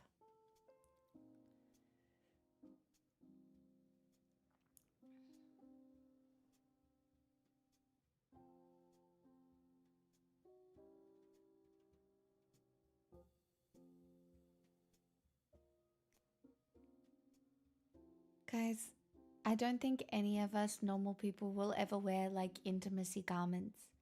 But when I used to be a ballet dancer, we'd have these things. What were they called? I don't know, but it was like a skin color leotard that you would wear under your costumes for a bit of modesty, basically. If needed. But they didn't really do much.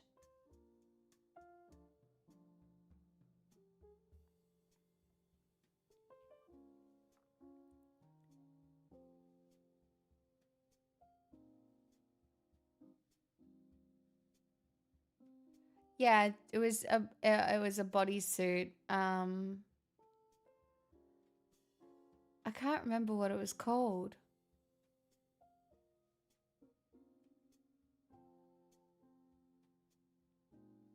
No, I can't remember what it was called.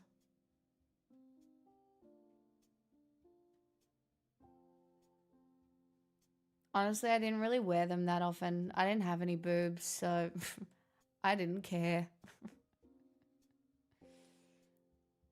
I was like, the leotard's enough. Why would I wear 2 layers? That's so annoying.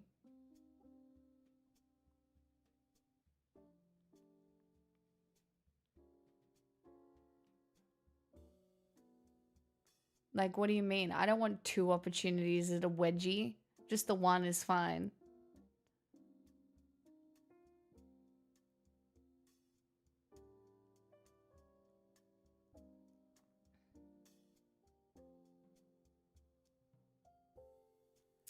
Yeah, Vox, I mean, there's a reason to think about it, but you know, who knows?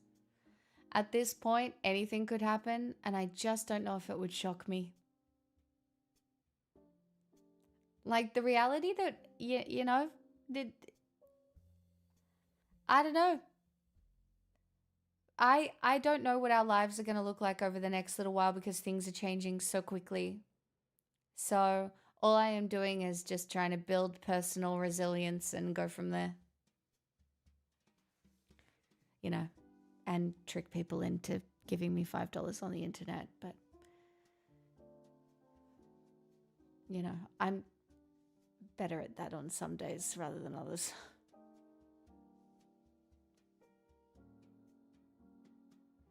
Still relatively new here. Is there a story behind Be Goodish? Yes. So there is a TED Talk that exists that basically described how people who exist with the aim of being good sometimes in their actions do harm because of the need to be perceived as good rather than actually acting good. I probably could have explained that a little clearer, but basically, if you don't think about being perceived as good, your actions will oftentimes be better than if you are preoccupied with people seeing you as good. For example, you know, when people go around and like they give homeless people money and they record it or whatever, like sometimes that content makes you feel good and it's fine. But it's like if you're doing something good only to be perceived as good for whatever reason, sometimes there can be some moral ambiguity there. Whereas if you think about being just good-ish. You keep tricking me. Well, at least I'm tricking someone. I'm extremely grateful. Thank you for the $5. Yeah, so that's where the Be Goodish came from. It's the idea that I'm not sitting here and trying to be perceived as good. I don't care. You know, I'm not going to sit here and signal and raise money for questionable charities or try and be like, look at me, I'm a good person, I'm virtue signaling.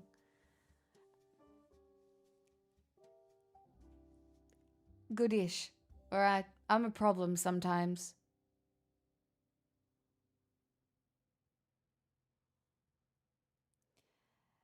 And you should be too.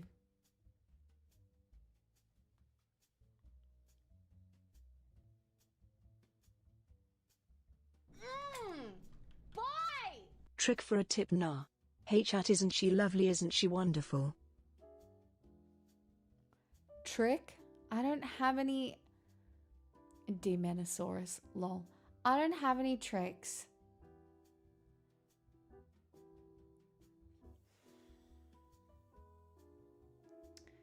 I literally I don't have a party trick.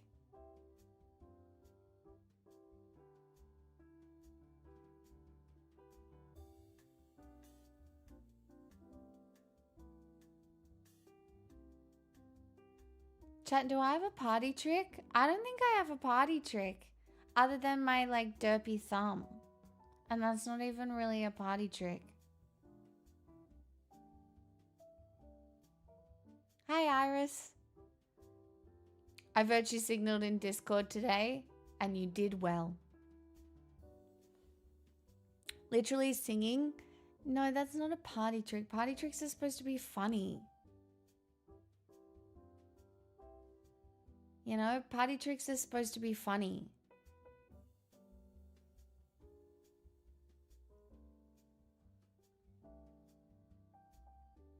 You do musical comedy from time to time? Make your dog do tricks? And my dog's resting.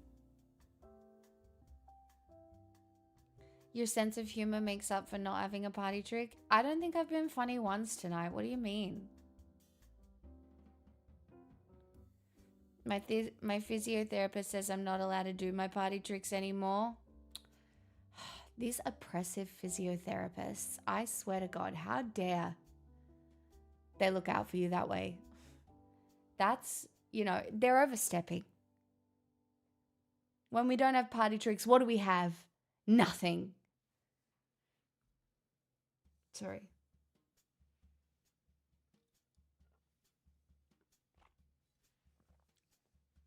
Clunt, did we have to do that?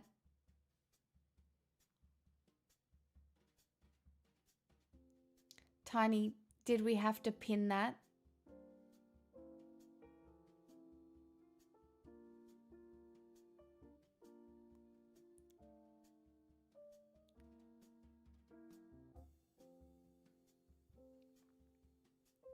That thing you do with the trolls is fun. Need more trolls to drop by. I am good at dealing with fuckwits, yeah.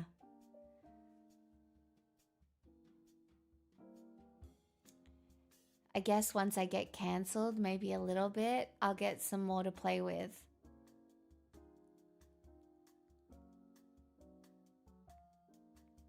You're all rats. Rats, all of you. Repent. Your Jim Bro impression is good.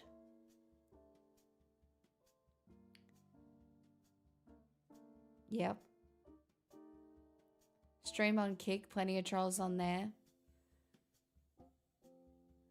Just not sure. Wait, falling into bins, haha, what? Nothing. Nothing happened. If someone tells you that something happened, nothing happened. I've actually never fallen in a bin.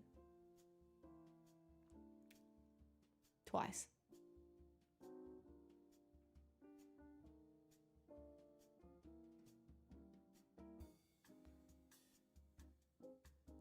Oh, Fengari, that's because I emasculated him. I've gotten pretty good at it, you know.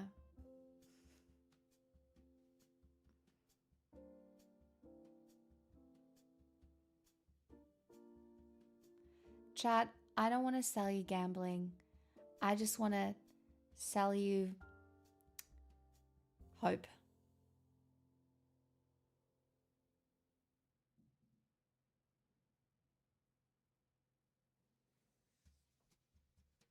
I think that's the only thing I ever sell here is hope. And maybe a giggle. But I think giggles lead to hope, and then that's about it.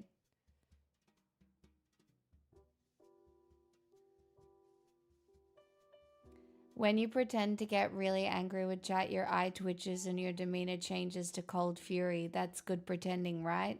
Right? Yeah. I'm always pretending. At least with gambling, you have a chance at winning. What do you mean? I just won 20 bucks.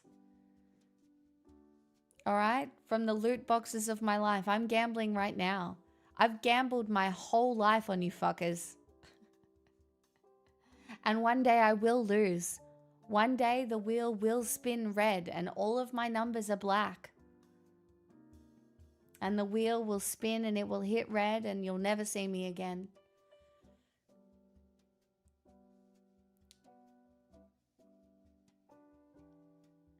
You could search the world and never. But for now, such good goop. Oh yeah. We nice Gucci. BTW. Taff, thank you for the nice amount of months. And a tier 3. Shut up, shut up, shut up. Thank you. Don't shut up. Thank you though. I wouldn't gamble my life on me. Seems like a bad bet. Gambling your life on yourself is the only thing you actually do get to bet on and have any sort of control over it. Like, you know, might as well gamble on yourself in certain ways. 'Cause, yeah.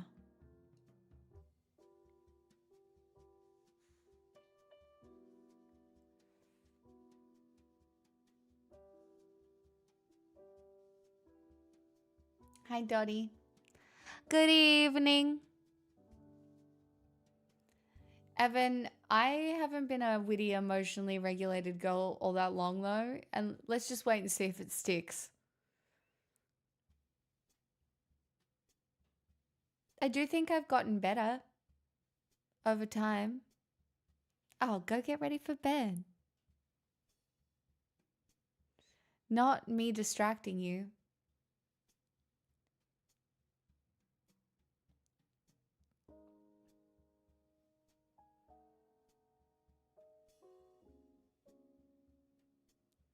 I look back at so many parts of my life and I go, what was I doing? And I wonder if I will look back to now and think the same thing.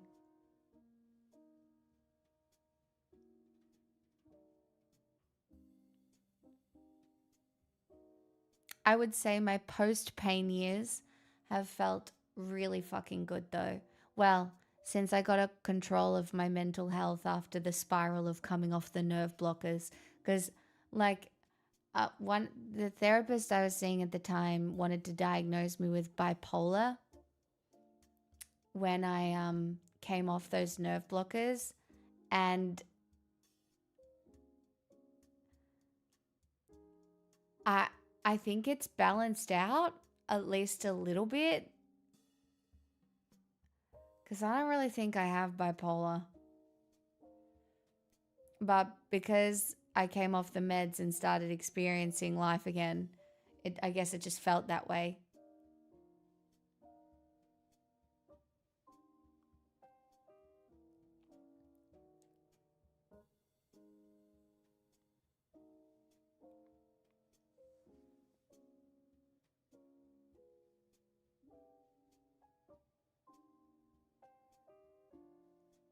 Oh, Vox, it's okay.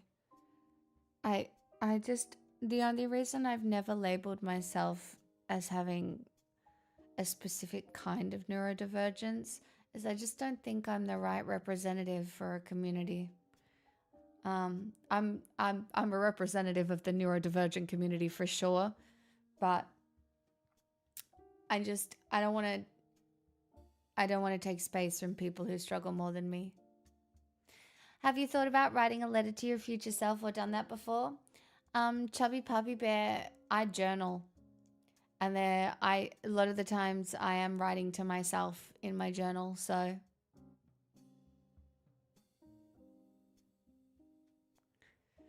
Suppose so. Sometimes I do.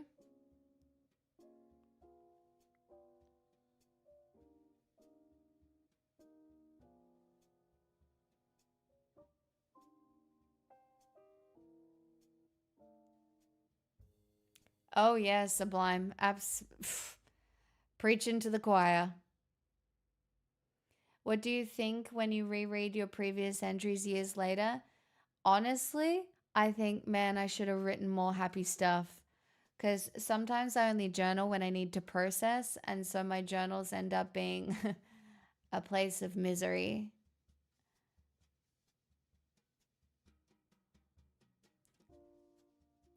Which, you know, I'm trying to make an effort to practice more enjoyable journal entries, but it's so funny, I just don't feel the need to when I've had a good day, you know? Like, I did write a journal entry for the month of January. I did like a recap journal entry where I just spoke about how happy the month was and everything that happened and how much I did and how good my approach was to nearly every single facet of my life. So, you know, January 2026, I don't think I have had a comparable January in my mental health life journey ever. No, I've never journaled my sick pulls.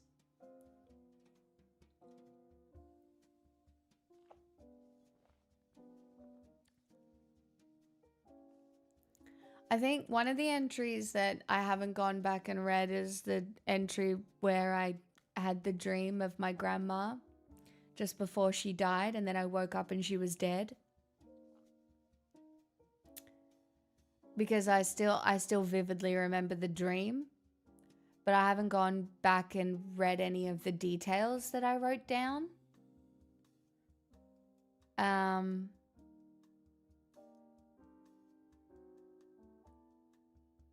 No, my grandma was 90-something years old and I knew she was kind of dying, but like I went to sleep that night. I had a dream about her saying goodbye to me and like leaving me, and I woke up to the text message that she just died. Oh, Chubby Puppy Bear, you're fine. She did give me a gold and silver tiara, Evan, she did.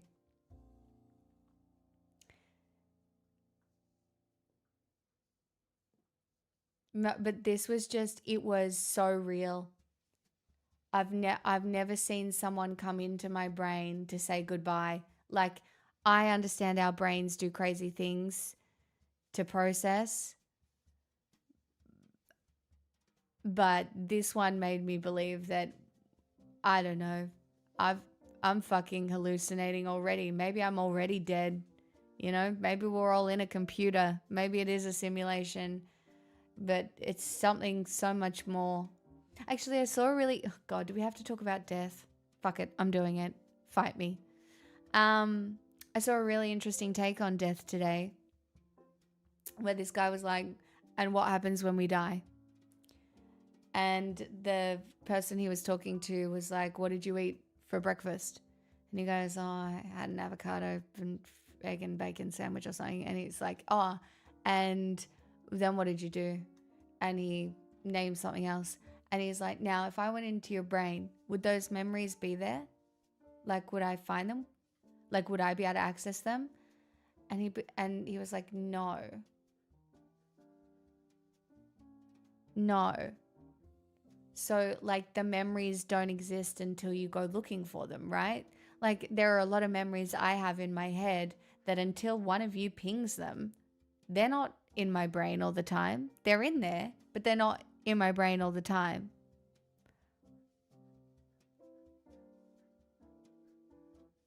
And it's just...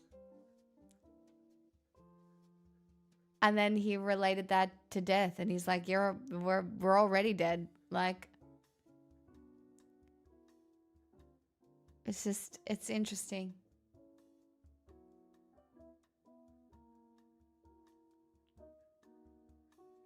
Are you a bit hot? What's going on? Hey? You're such a cute girl. Aww. My little darling.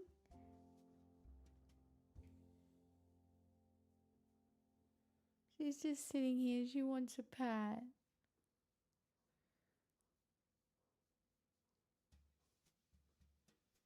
Maybe Twitch is just a metaphor for life. Maybe it is.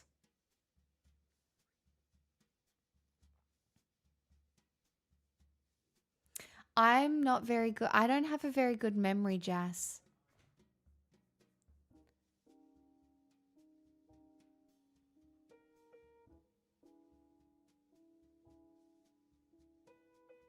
Yeah, something like that. It's just...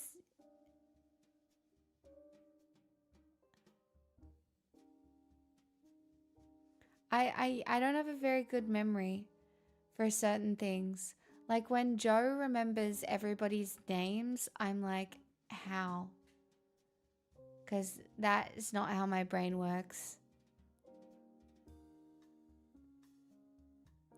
Hey, Fecal Matters. I remember a lot of usernames, like visually.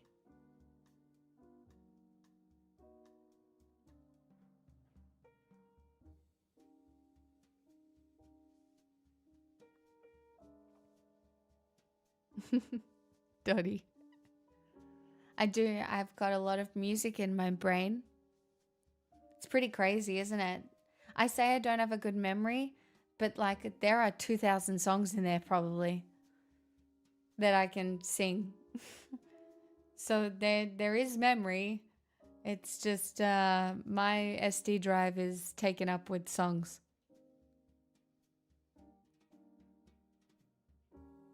Oh no, I remember people I meet. I just don't remember people's names in stories. Like Joe was able to list off like a list of names that I never would have been able to remember.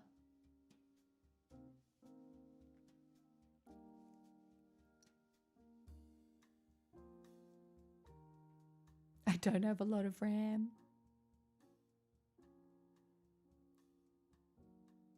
I don't have any RAM.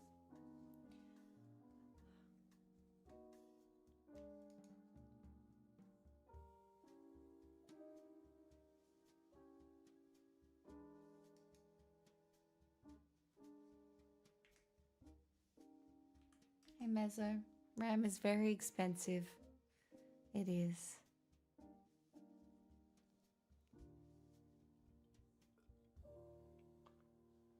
Baby, why are you sucking? I'm just gonna see if she's got water.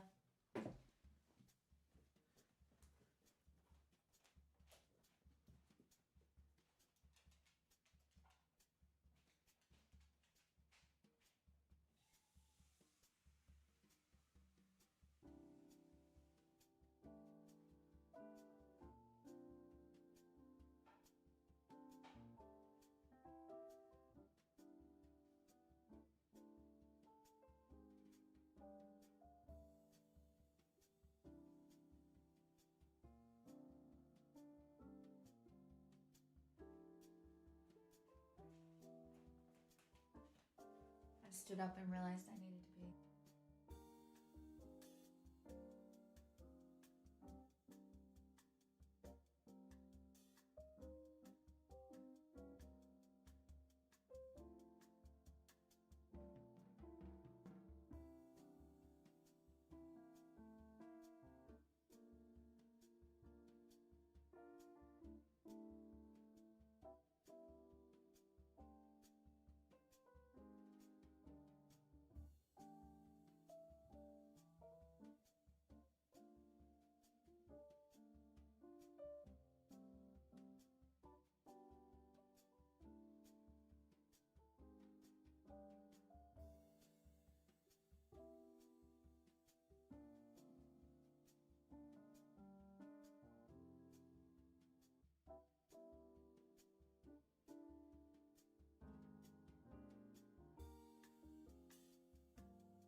During World War II, while the Australian military fought the Axis powers on the battlefront, the men and women on the home front were doing their bit. And it was a big bit. Because in addition to supplying the American military in the Pacific with clothes, ammunition, and vehicles, they also provided 95% of their food in 1943. Wow. This meant Australians often had to go without, or be rather inventive, with dishes like this spiced kangaroo based on a recipe from a wartime cookbook. So thank you to Opera Browser for sponsoring this video as we survive the Australian home front, this time on Tasting History.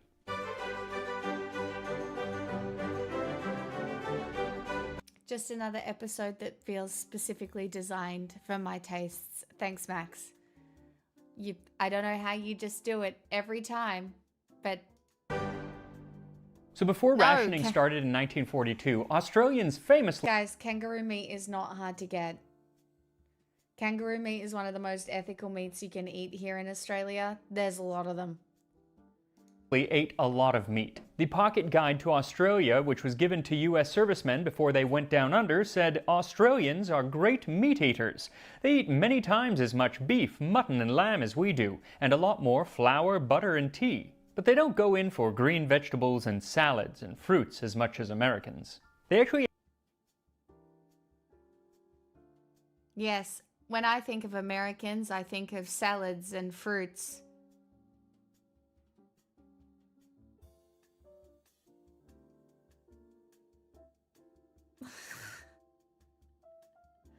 No offense, guys. Yeah, when I think of Americans, I think of ambrosia salad with the jelly and the cream. ate twice as much beef as the average American at the time, and 12 times as much mutton and lamb. Wow. So when both of those items became subject to rationing in early 1942, the government started printing recipes on ways to make the most of what meat people did have. Now, people inside of the cities could still get mutton and lamb and beef, though in much smaller quantities and in much poorer cuts. But if you were out in the wilderness, you could go hunting to supplement your meat ration. Game like wallaby and kangaroo, which had lost popularity in the early part of the 20th century, made a comeback for a while, at least in the countryside. You may think it's a gag, but you will get kangaroo steak or kangaroo tail soup in the outback, and especially if you go hunting yourself. They're supposed to be tasty. So I decided that since I happen to have some kangaroo meat in the freezer, which one typically does, that I would make a recipe using the 1943 Planning meat ration meals, but instead of using beef or lamb, I would use kangaroo steaks. Now this is definitely an experimental recipe because the recipe is probably not meant to use kangaroo meat since kangaroo is extremely lean. But there's a war on, and so you make do. So what the recipe says is method. Mix sugar, mustard, vinegar, and salt together and rub over meat with the back of a wooden spoon. Place meat in a dish with bay leaves, cloves, and peppercorns. Leave for 12 hours. 12 Turn occasionally. hours? Place meat with juices, herbs, etc., sliced carrots, onion, and parsley in a saucepan. Just cover with water and simmer for 2 to 3 hours. Oh my Serve hot God. with liquid thickened as gravy or cold with liquid thickened and served as cold sauce. If the oven is in use, cook the meat in a casserole 2.5 to 3 hours in a slow oven. That's a 320 long time for degrees cooking. Fahrenheit. Wow. An interesting recipe from an interesting cookbook. And people are always asking me, where do I find all of these old cookbooks? And usually the answer is online. So many have been digitized. And very often I'll have multiple up on my screen at any one time, along with many tabs open for the research and the writing portion of my videos, so it tends to look a bit cluttered, which is why I really appreciate today's What a fucking smooth segue. sponsor, Opera. The Opera browser makes browsing the internet very easy with a bunch of wonderful features. One of my favorite features is the tab islands. See, I'm never working on just one video. I've always got 2 or 3 videos working at the same time in different parts of the process, and so I've got dozens of tabs open for each video, and it's an absolute mess. Well, with the tab islands, Opera lets me group all of the tabs for one video together and then name that tab and color code it to keep it separate from the others. Then, when I'm not working on that video, I can condense down all of those tabs into one to declutter my workspace. Now the feature I use most of all, except for maybe the tab islands, is the split screen, which lets you have 2 or even 4 tabs open, so I can have my script open while I have a primary source open and a tab to do translations all at the same time. Wow. And since I love to listen to music as I work, it can connect to different music services like Tidal, Spotify, or YouTube Music. I also love the video pop-out feature, so I can watch a YouTube video in the corner or wherever I want on screen. So if you want to try out all of these wonderful features, then click the link in the description and you can download Opera Browser for yourself. Now, let us get to spicing some kangaroo. So for this recipe, what you'll need is 1 pound of kangaroo meat. You can also use brisket or flank because how many people actually have kangaroo at home? Then 1 teaspoon of sugar, and besides the meat, this is the only ration ingredient in the rest of the recipe, because everything else you can use as much as you want, but it does give specific quantities. 1 teaspoon of salt, 2 tablespoons apple cider vinegar, 1 teaspoon of mustard, 2 bay leaves, 1/4 teaspoon of cloves, 1/2 teaspoon black pepper, 1 onion, 1 carrot, and 1 small bunch of parsley. So first, mix the sugar and salt together along with the mustard and the apple cider vinegar. You can also use wine vinegar for this. And then lay your meat in a dish and coat it with the marinade, making sure that it gets well covered on both sides. Then add in the bay leaf, which you can break up, along with the pepper and the cloves, sprinkling the spices all over the meat. Then cover that and set it in the fridge for at least 12 hours, and once it is marinated, you can cut up your onion and chop the carrot, making sure to leave the peel on. There were numerous wartime notifications that went out saying don't waste your peels for potatoes and carrots, so just don't peel it. Then set the Fox, you don't get to peel the carrot. Scammed. Also, I do know that, like, for potatoes as well, a lot of nutrients are near the skin, which is why sometimes you shouldn't peel certain things, because a lot of the nutrient density is close to the skin. Atop the meat along with the leaves of parsley. Then add just enough water to cover everything, set the lid on, and place it in the oven at 325 Fahrenheit, 160 Celsius to cook for a while. Now the recipe says 2.5 to 3 hours, and if you're using brisket, I'd say go right ahead. But with kangaroo, like 45 to 60 minutes is going to be more than enough. And even then, this is really not the best way to make kangaroo. The modern way to make kangaroo is just to like... Wait, potato skin is poisonous? Potato skin isn't poisonous. Is it?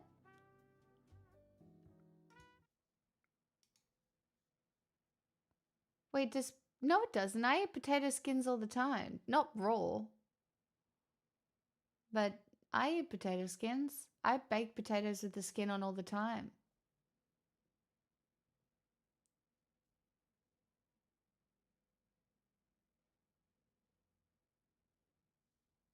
Grill it and make it medium rare and you're done. But all of the older recipes that I saw that specifically called for cooking kangaroo, they're all boiled pretty much. They're either in a soup or jugged, basically just boiled or simmered kangaroo. Yeah, that's just how they made their meat. Now, another interesting aspect of this recipe is the so-called gravy or cold sauce. But before we make that, I want to talk a little bit about what else they ate on the Australian home front. 2 days after Germany invaded Poland, France and the United Kingdom declared war on Germany. That same day, September 3rd, 1939, Robert Menzies, Prime Minister of Australia, declared, "There is unity in the Empire ranks. One king, one flag, one cause. We stand with Britain." Before long, Australia was sending hundreds of thousands of men and women to fight in Europe, the Middle East, and North Africa. What they couldn't send much of was food. Originally, it was thought that they were going to supply Britain with food, but one, is really, really far away, and two, there were a bunch of U-boats in the way, and so not that much food actually made it from Australia to Britain. Instead, it just kind of sat in warehouses, very often going bad. But early on, they had at least a lot of food to offer. Vox, if you would like to see Australians, there's actually a very well-known Australian wartime movie called Gallipoli. I watched it in primary school. And if you're Australian, you do find out a lot about the representation of Australians. Yeah, keep it on your list. It's an eye-opening movie. But that was not going to last very long, because by 1941, so many farm workers had joined the military that the production of food began to lag. And then on December 8th, 1941, the country's participation in the war changed overnight when, following Japanese attacks on both Pearl Harbor and then on the Australian troops in the British territory of Malaya, Australia declared war on the Empire of Japan. Now, while Japan was quickly taking over the islands of the South Pacific, it doesn't seem that they ever intended to or were capable of actually invading Australia itself. But the Australians didn't know that, so they were preparing for a possible invasion, especially following the fall of Singapore in 1942. When the Japanese took the city in February, the new Prime Minister, John Curtin, said, "The fall of Singapore opens the battle for Australia. The protection of this country is no longer that of a contribution to a world at war, but the resistance to an enemy threatening to invade our own shore. It is now work or fight, as we have never worked or fought before. On what we do now depends everything we may like to do when this bloody test has been survived." Fear of invasion only grew when on February 19th, only 3 days after the Prime Minister gave that speech, Japan sent 242 aircraft to bomb the city of Darwin, the largest attack ever mounted by a foreign power in Australia. These developments changed everything in Australia, and so very quickly they tried to regain the amount of food production that they had had back in 1939. Because not only did they have a lot of their own troops now coming back and fighting in the South Pacific, but they were about to play host to 150,000 to 250,000 American GIs. And with Japanese subs prowling the ocean, most of the food for those Americans would need to come from Australia rather than be shipped all the way from the US. So to meet this new surge in the need for food, there was a plan put in place, and two major prongs of that were, one, increase the actual supply of food, and two, to set in rationing. Now, the first way to increase production was to stop allowing rural workers to enter the military, which happened in May of 1942. Another was to put prisoners of war and those Australian nationals who were in internment camps to work on the farms. The Australian internment camps were similar to those in the US, and I did a whole video on what it was like to live and eat in a Japanese internment camp in the 1940s. Now, another group of newly made farm workers were the Australian Women's Land Army, who recruited young women off. The Australian Women's Land Army. I didn't know this existed. How fucking cool. Also, the amount of Riz in this photo. Look at that. Often from the cities to travel to the countryside for several weeks or up to 12 months to assist in every manner of farm labor. But I love that one of the ways that they tried to sell this idea of backbreaking labor to the women of Australia was to say, one, you'll be helping out your country, but two, you're going to get a real nifty outfit. Join the key. Oh my god, this unironically plays into the Girl Dozer episode we recorded last night. So if you don't subscribe to our Girl Dozer YouTube channel, you probably want to do that. And smart-looking girls who are doing a wonderful job in the Australian Women's Land Army. Of course, in addition to those doing the farming, there were many, many more who stayed in the cities to work in factories in order to keep both munitions and the food flowing. This led to, if not a surplus of food, then at least enough that the rationing was nowhere near as severe as it was, say, in Britain. Many people actually ended up getting more food than they had before the war. It was just more equally distributed. But even though the rationing was not as stringent It's communism. as in many other places, that doesn't mean that it didn't still really affect everyone on the home front. In July of 1942, tea became one of the first food items to be rationed, as most of Australia's tea came from Java, which Japan now controls. The ration allowed we do have a very big tea culture here. And it is definitely stuck in the society. I would say my mum has maybe 4 to 6 cups of tea a day, minimum. Right? I have at least one. So maybe, I don't know, maybe it's shrinking a little bit, but like tea culture here is big. Like we have a very big tea culture. For each adult to have a ½ pound of tea every 5 weeks, enough to make about 3 cups per day. Far less than the average Australian drank at the time. See? But 3 cups a day. And that's like a little bit. complaints were such that after 5 months, the government reclassified tea as a necessity and upped the quantity to a ½ pound every 4 weeks. Shortly after tea came sugar. Now at first, many people actually thought that sugar wouldn't need to be rationed because Australia grew and processed a lot of its own sugar. Unfortunately, most of the fertilizer What's wrong?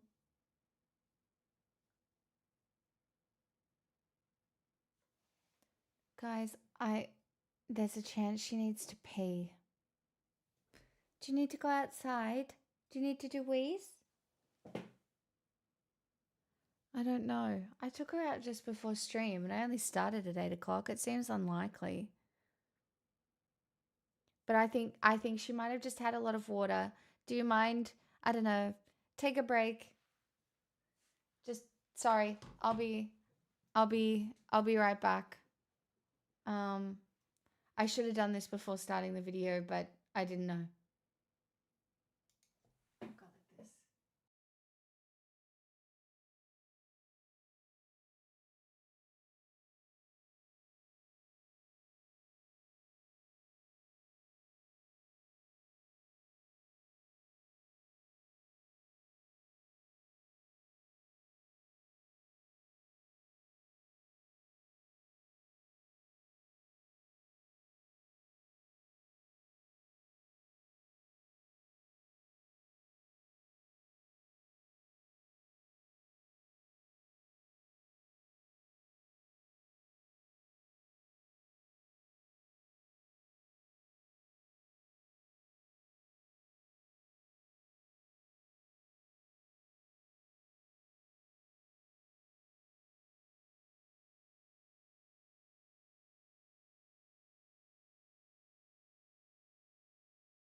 This is a full-blown house deposit, so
Sorry, everyone. Back. Aw, G-Temp. Thank you so much for the 75 months. Is it 75? Thank you so much. All right, we're back. We're back. Fertilizer for growing the sugar actually came from the islands that were now controlled by Japan. So in August of 1942, it was rationed at 1 pound of sugar per week, about half the average consumption, though it was still double what those in the UK were getting at the time. Dairy items also became hard to find, especially butter, which was rationed in June of 1943. And butter was a huge part of the Australian diet at the time. Not only did they use it in cooking and baking, they also used it in almost every type of sandwich that they made. This led to Kraft, the then cheese company, to offer suggestions on how to make sandwiches without butter. Instead, they suggested using their processed cheese spread to make cheese spread with grated apple and salt sandwiches, cheese spread with carrot and shredded cabbage sandwiches, cheese spread with Worcestershire sauce and tomato sauce sandwiches, and several sandwiches which paired the cheese spread with Bonox, a popular beef extract filled with vitamins. I actually wonder if that is pronounced Bonox instead of Bonox. If anyone is on Australia and they still eat that, let me know, because I couldn't actually find anyone saying the word. That said, when it comes to Australian extracts, I don't think of Bonox or Bonox. You think of Vegemite. What I do think of is the vitamin B-filled yeast extract Vegemite. Though according to their own ads at the time, Vegemite fights for the men up north. That is, most of the country's Vegemite was actually going to feed the troops, and so they asked the public, if you are tough, husky, and bursting with health, remember there are many people who need Vegemite more than you do. If you are one of those who doesn't need Vegemite medicinally, then thousands of invalids and babies are asking you to deny yourself of it for the time being. Perhaps the most unpopular item to be rationed, meaning it was a popular item, so rationing was unpopular, was meat. It was so important to the Australian diet that it didn't... Happy little Vegemite, as happy as can be. We all enjoy our Vegemite for breakfast, lunch, and tea. Our mama says we're growing stronger every single week because we love our Vegemite. We all adore our Vegemite. It puts a down in every cheek. That was the jingle. Vegemite is still extremely popular. Extremely popular. Become rationed until January of 1944, and even then it only applied to mutton, lamb, and beef. Other meats like fish and rabbit and sausages and a lot of potted meats and things, they actually never got rationed at all. This actually started to kind of change the Australian diet, and so more people began eating pork and chicken and stuff like that. So that was one aspect that changed the Australian diet, at least in the short term. Another aspect were the American soldiers, or was the American soldiers, that were there living in Australia at the time. Now, Americans in general had for some time cut way back on mutton and lamb, and rather they demanded more pork and chicken, both of which found a stronger foothold in the Australian diet than they had before. Now, they still didn't outperform beef, and they wouldn't for a very long time. Mutton and lamb remained the mainstay of the Australian diet for decades to come, but the change did start. Other food items that got a big burst in popularity thanks to the Americans were tomatoes, sweet corn, and the American ambassador, Coca-Cola.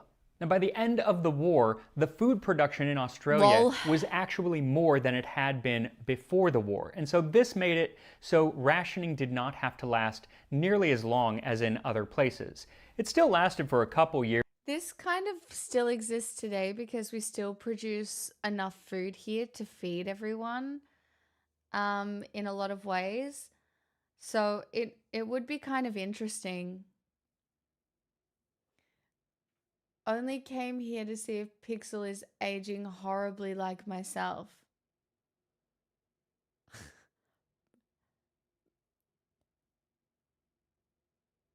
Brutal. Lol.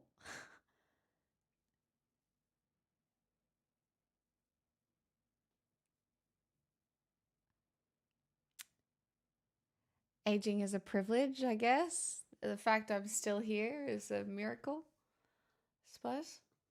Fuck.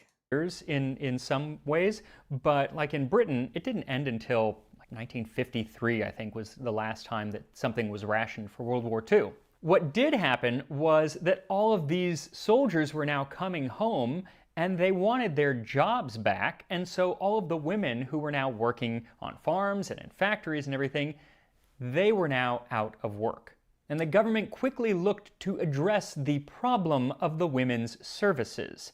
They began a program of what was called rehabilitation, which was to reacclimate both men and women to civilian life. For women, this meant taking them out of the workplace and giving them lessons on home cooking, homemaking in general, sewing, things that they had known before, but this was to kind of reacclimate them to that way of life. And for many, that was perfectly fine.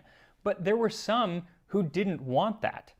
There was one woman in a newspaper article where she says that the last few years of working and being independent had so changed her view of the world that she had no desire to revert to the placid little woman she was prior to enlistment. That's right, chat. The original feminists. I think Pixel might be hot as well. I might give her an ice block. Original feminists. Right here.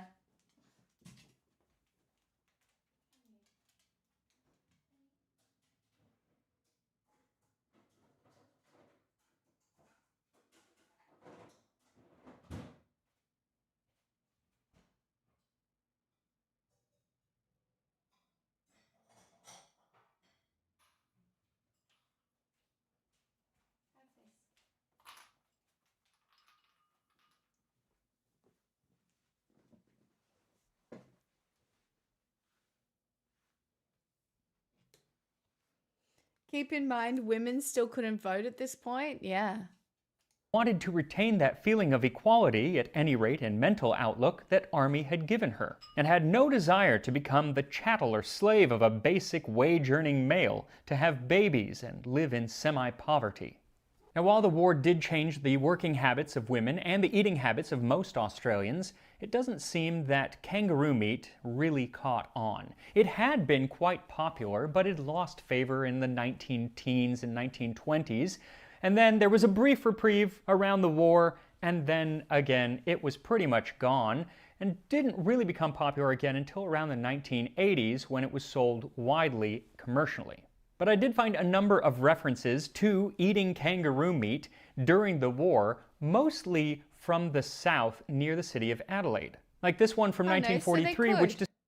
So they could vote then. Could they? Oh. Describes an outback wartime dinner. Last Sunday we had what we called a wartime dinner, except dessert. Kangaroo tail soup and roast wild duck and pigeon. We should have had quandongs too, but they are scarce this year. Alas, I tried to get some kangaroo tail, but it doesn't seem to really be available here in the United States, at least that I could find, so maybe I'll have to go to Australia for that, because that is what you use to make kangaroo tail soup. Also, I had to look up the word quandong, because I hear that and I think of like a duck or a Pokemon of some sort. Turns out it is an Australian fruit that, at least according to the internet, is sweet and tangy like a peach meeting a rhubarb. But I don't have... I have never had a quandong. Other Aussies in the chat, have you had a quandong? Do the quandongs still exist? I have never had a quandong. Looks like a pomegranate? Have any quandongs, so instead I'm just going to have to be satisfied with my spiced kangaroo. So once the meat is cooked or likely overcooked, take it out to rest a while you prepare the gravy, which is basically just the cooking liquid mixed with a little flour or cornstarch. I used 1 tablespoon of cornstarch for 2 cups of the liquid and whisked it in and put it on medium-low until it thickened. And here we are, spiced kangaroo from the Australian... Oh God. I mean, maybe. Home front of World War II. It is not the prettiest thing, because boiling or simmering meat is never a pretty picture at the end, because it just kind of looks gross on the outside. But it's also, you know, like I said, it's usually just quickly grilled to a medium rare. This ain't medium rare. This is well done, I would say. Well done, But let's give it a kangaroo. Off taste. we go. Actually, the texture falls apart quite nicely.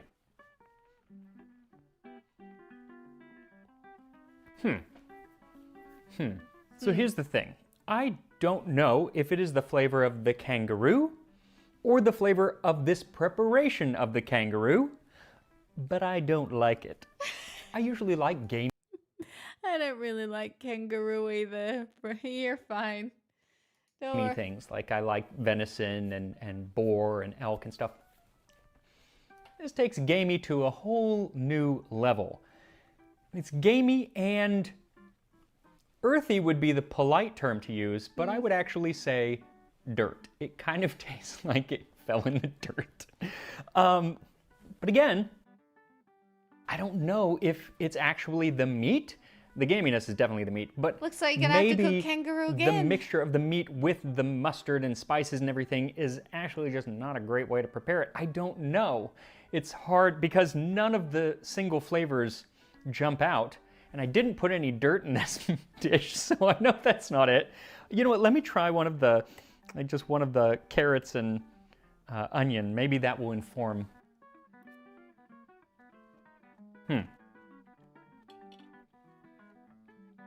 So, yeah, it might be that mixture of spices just does not really work. I don't know. It's not my favorite thing. It's definitely not my favorite thing. Yeah, he's so gentle about it. What I should do, and I think I still have some kangaroo in the freezer, I should defrost it and try just like grilling a piece and just having it plain to get a better idea of what that tastes like. So maybe I'll do that. I love that make a short of it. I love that I suggested that, and he agreed with me straight away. Thanks, Max. Or something. I don't know. Not the best way to make kangaroo, I can promise you that. But again, not the best way to make pretty much any food. Boiling meat. It's just not my favorite thing. And yet, historically, it is so common. I think last week's video was probably boiled meat as well. But that's part of the fun here on Tasting History. It is not about liking the food. It is about trying the food. So try some kangaroo if you ever get a chance, preferably cooked in a different way. And I will see you next time on Tasting History. Yeah, you will.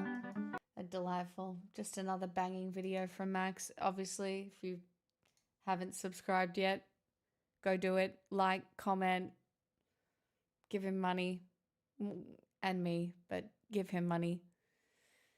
God, it's just so good. It's just so good. And I can't believe we got an Australian episode. How fun's that?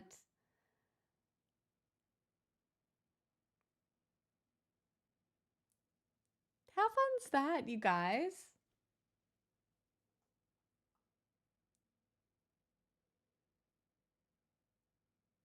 Yeah, I couldn't tell. I've only eaten kangaroo once, I think, and I didn't like it.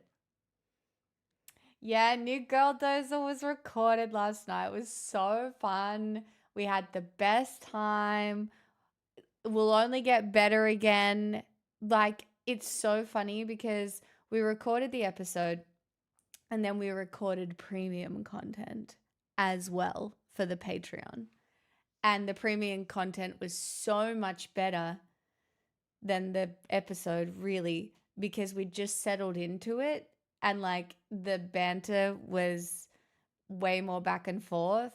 And so we've just realized we're only gonna, once we settle in, it's gonna be good. They're so fun. I love doing Girl Dozer with Joe. Honestly, I haven't stopped working this week. I have done so much work, Dottie. Plus the reel that I did finished this morning, and some other stuff that I'm doing on the side at the moment, which is just for my own, you know. I've worked really hard the last 4 days, so I'm looking forward to my rest tomorrow.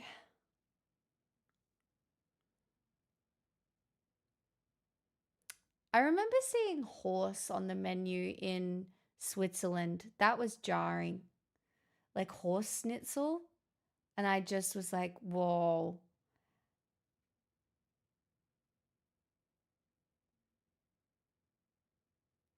Yeah, I don't know. It's so funny how we normalize certain things and don't normalize others. That doesn't surprise me, Dottie. We actually also export a lot of camels, believe it or not.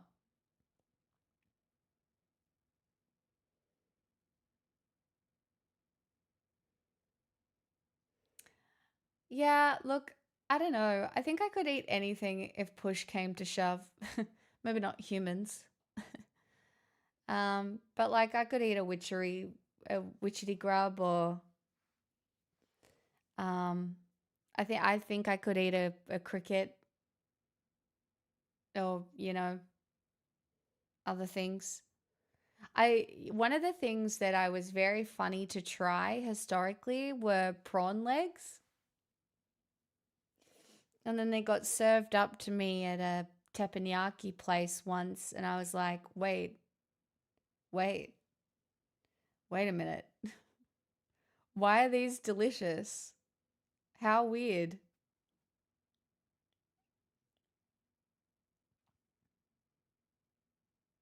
I haven't eaten whale, but I did eat pufferfish. I ate the pufferfish in Japan.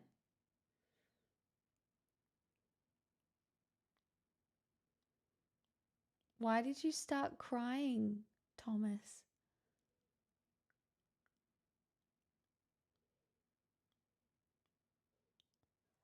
Oh my God, that's so funny, Dottie. Yeah, it kind of just tasted like chicken jorts. I've never had possum. See, I love the texture of tofu.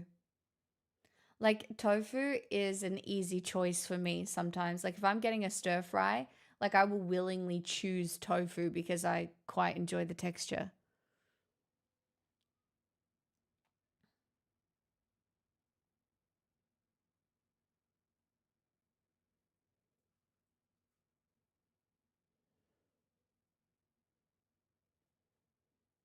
Do you know the thing, when we used to watch Alone all the time, the one that really freaked me out was eel.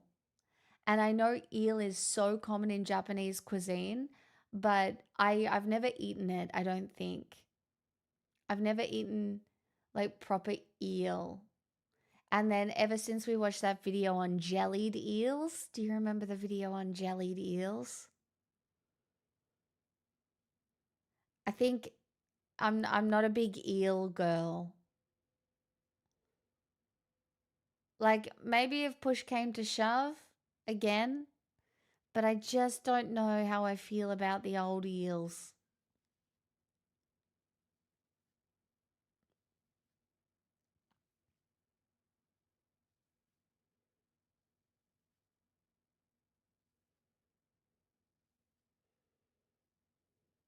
As long as you cook it right, fish, because boiled eel is apparently fucking disgusting. So just know that if you're ever surviving in the wilderness and you do manage to catch an eel, you have to fry that shit.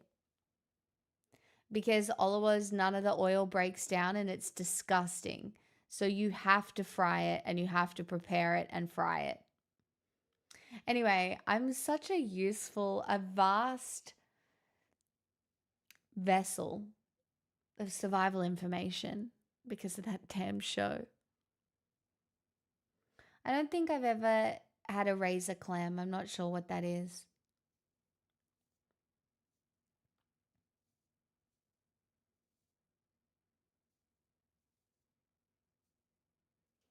They look like a penis?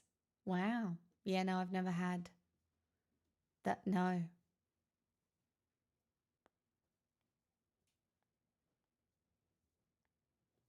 Oh no, I've seen the geoduck. I don't need to see the geoduck again. No. Thanks everyone. Okay, Rightio. We move on now. Song time. Sing songs. Sing songs. Sing songs. I like oysters, but I don't eat them that often, but I like an oyster.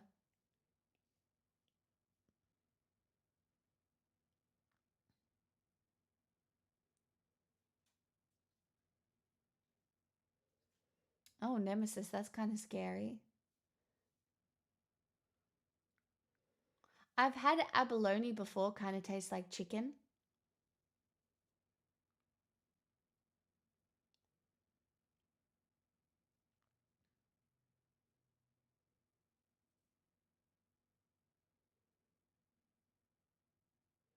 It does look interesting though. It's like a big snail sucky thing.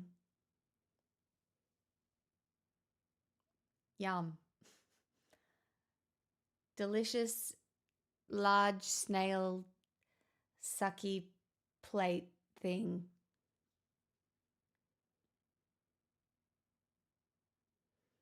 Growing up out in the country, we used to go yabbying. So I've eaten yabbies, which are kind of like prawns, but not really.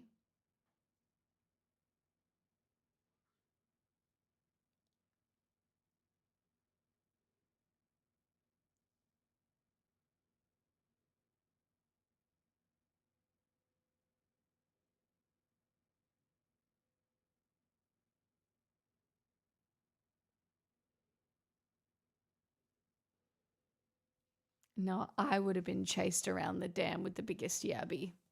All right. It would have been me.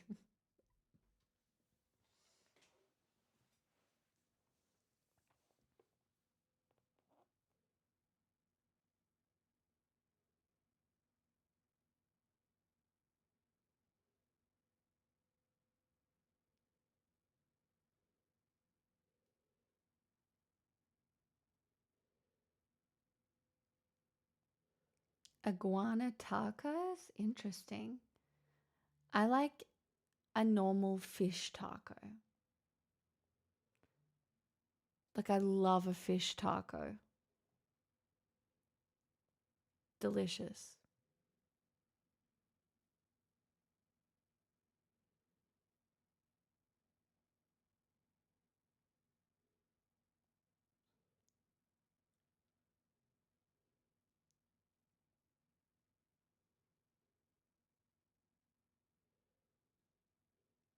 No, don't say with mango salsa. I'm pretty sure I'm allergic to mango. I am going to just try one again this summer just to double check if I am in fact allergic. But we'll probably find out, my lips will blow up and we'll probably find out that I am in fact truly allergic to mango. But maybe I won't be. Maybe it's just the skin. I don't know.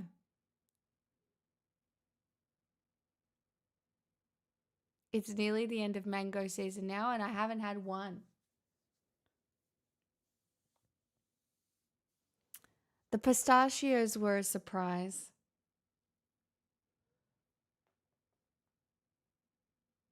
You'll be fine. See, you think that, but I actually, the other day when I was at my mum's for my operation, procedure, whatever, I was sitting there and we were going through photos and I realized I had taken photos of the eczema that I got from being allergic to nickel, and I had truly forgotten how bad it was. And I had never really shown anyone the photos. I hadn't even shown really my mum, but like I was covered. It was so fucking uncomfortable. Like all down my legs, all down my arms. And it was just in patches and sore and so itchy. And I fucking rough. I had forgotten just how bad it was. But looking at those photos, I was like, damn, I've come a long way. That was extremely uncomfortable. That on top of the pain condition at the time. I was really going through it at that stage, wasn't I? Like, I was not having a good time. 2021 was a rough year for me. Like, oof. It's okay though. Time has passed and things change and stuff gets better and then worse and then maybe better again and then worse again and then maybe even better. Who knows? Maybe one day I'll be able to buy a house like Hassan.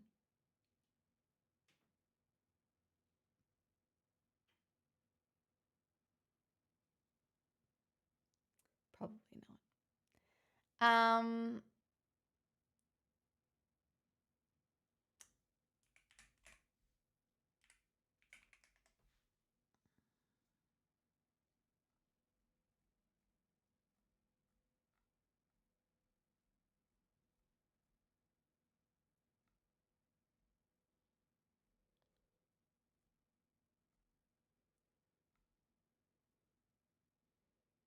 We can't all be Turkish delights.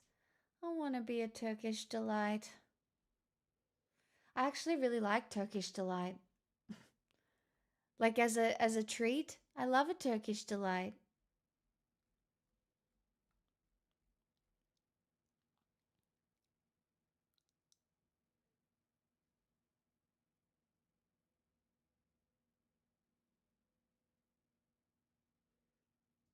Fake socialist over here, son. I'm so disappointed. I only just want stable housing and some security so I, don't have to face being evicted every year. I'm really nervous. Like, the end of my lease is coming up and I don't know what's going to happen. And the thought of having to move again, I'm so scared. Like, I don't know what I will do. But that is a problem for the future. Not right now. Which is fine.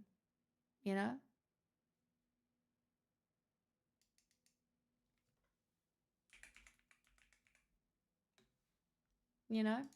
But it does. It just plays on your mind a little bit. That's all.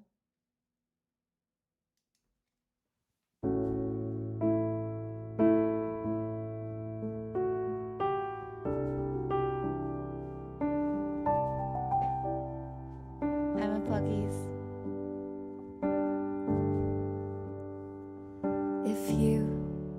If you could return, don't let it burn, don't let it fade.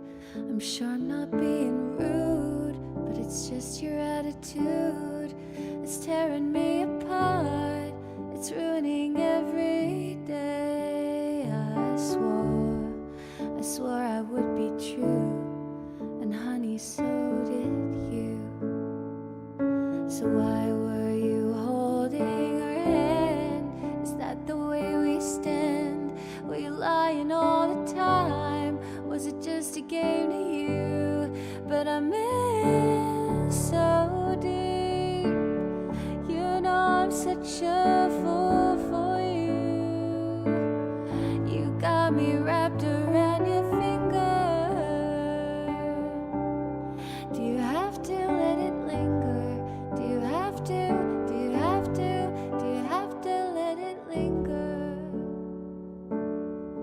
Oh, I thought the world of you.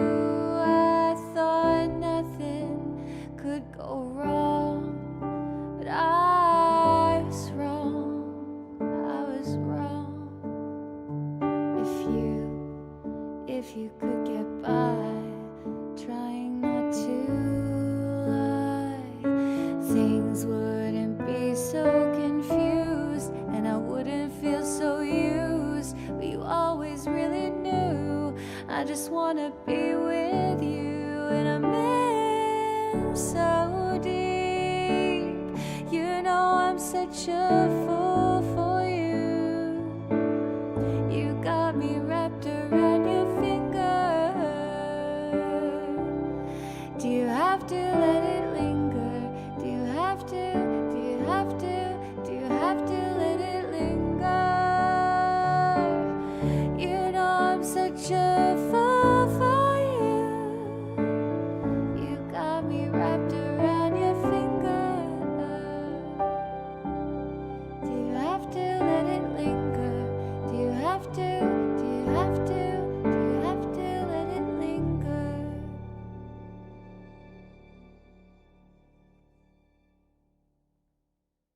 Thanks for the roses.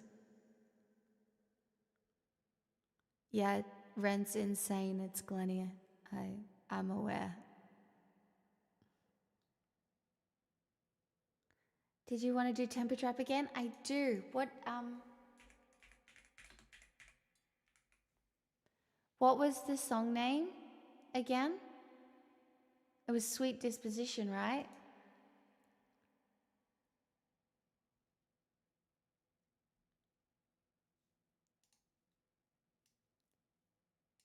Let's see what I can do with this. Oh, Tiggs, that's so lovely. Thank you so much for saying. I'll take any compliment I can get at this point. Thank you, that's really nice. Hi, Aaron, by the way. Anybody else who has popped on in, welcome. We're on the road to the weekend.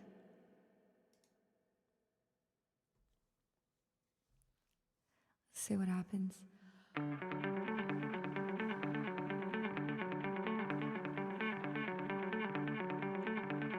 Sweet disposition.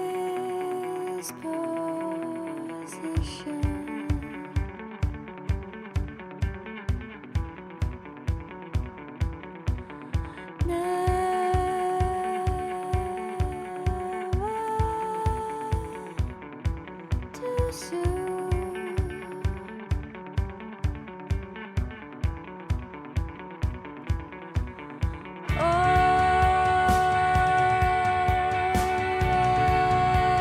Reckless abandon.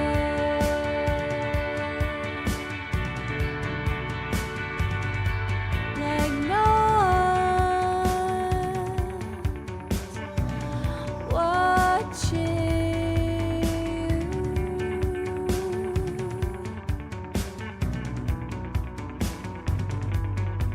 A moment of love, a dream, a laugh, a kiss, a cry, our rights, our wrongs. A moment of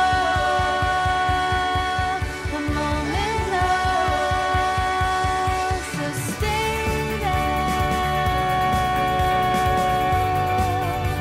'Cause I'll be coming over.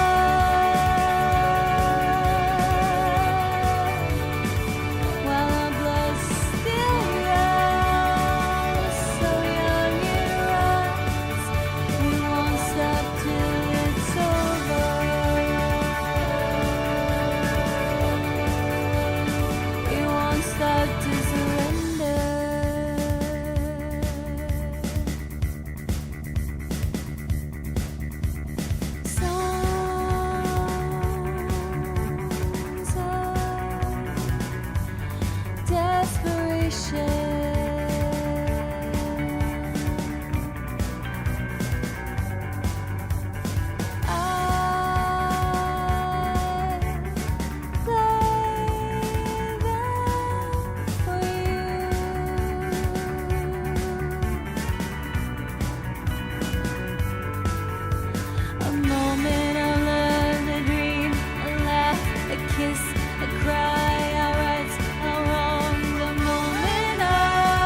Delightful. Thanks for the roses, chat. Africa. I would love to sing Africa.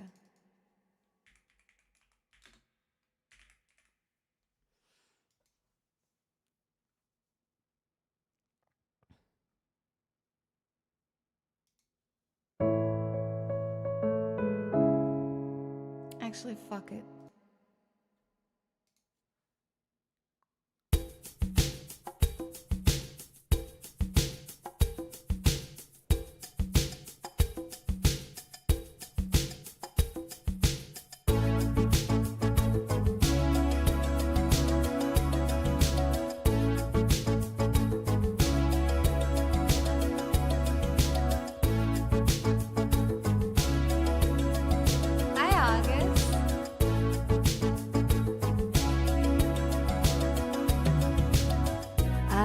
The drums echoing too.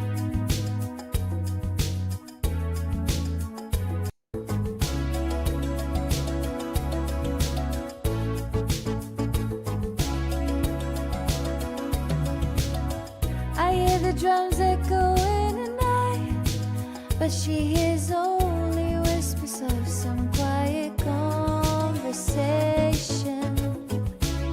She's coming in 12:30 flight. The moonlit wings reflect the stars that guide me towards salvation. Stopped an old man along the way, hoping to find some old forgotten words of ancient melodies. He turned to me as if to say, hurry boy, is waiting there for you.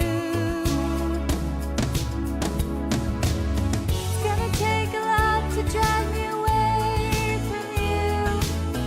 There's nothing a hundred men or more could ever do. I bless the rains down in Africa. It takes some time to do the things you never had.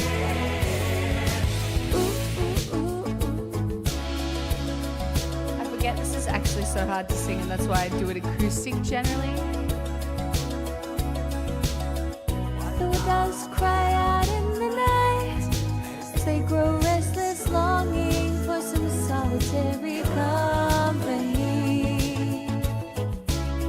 I know that I must do what's right as Kilimanjaro rises like Olympus above the Serengeti. I seek to cure what's deep inside, frightened of this thing that I've become.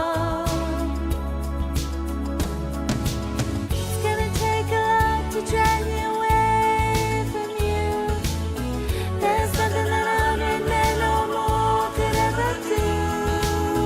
I bless the rains down in Africa. Gonna take some time to do the things we never had.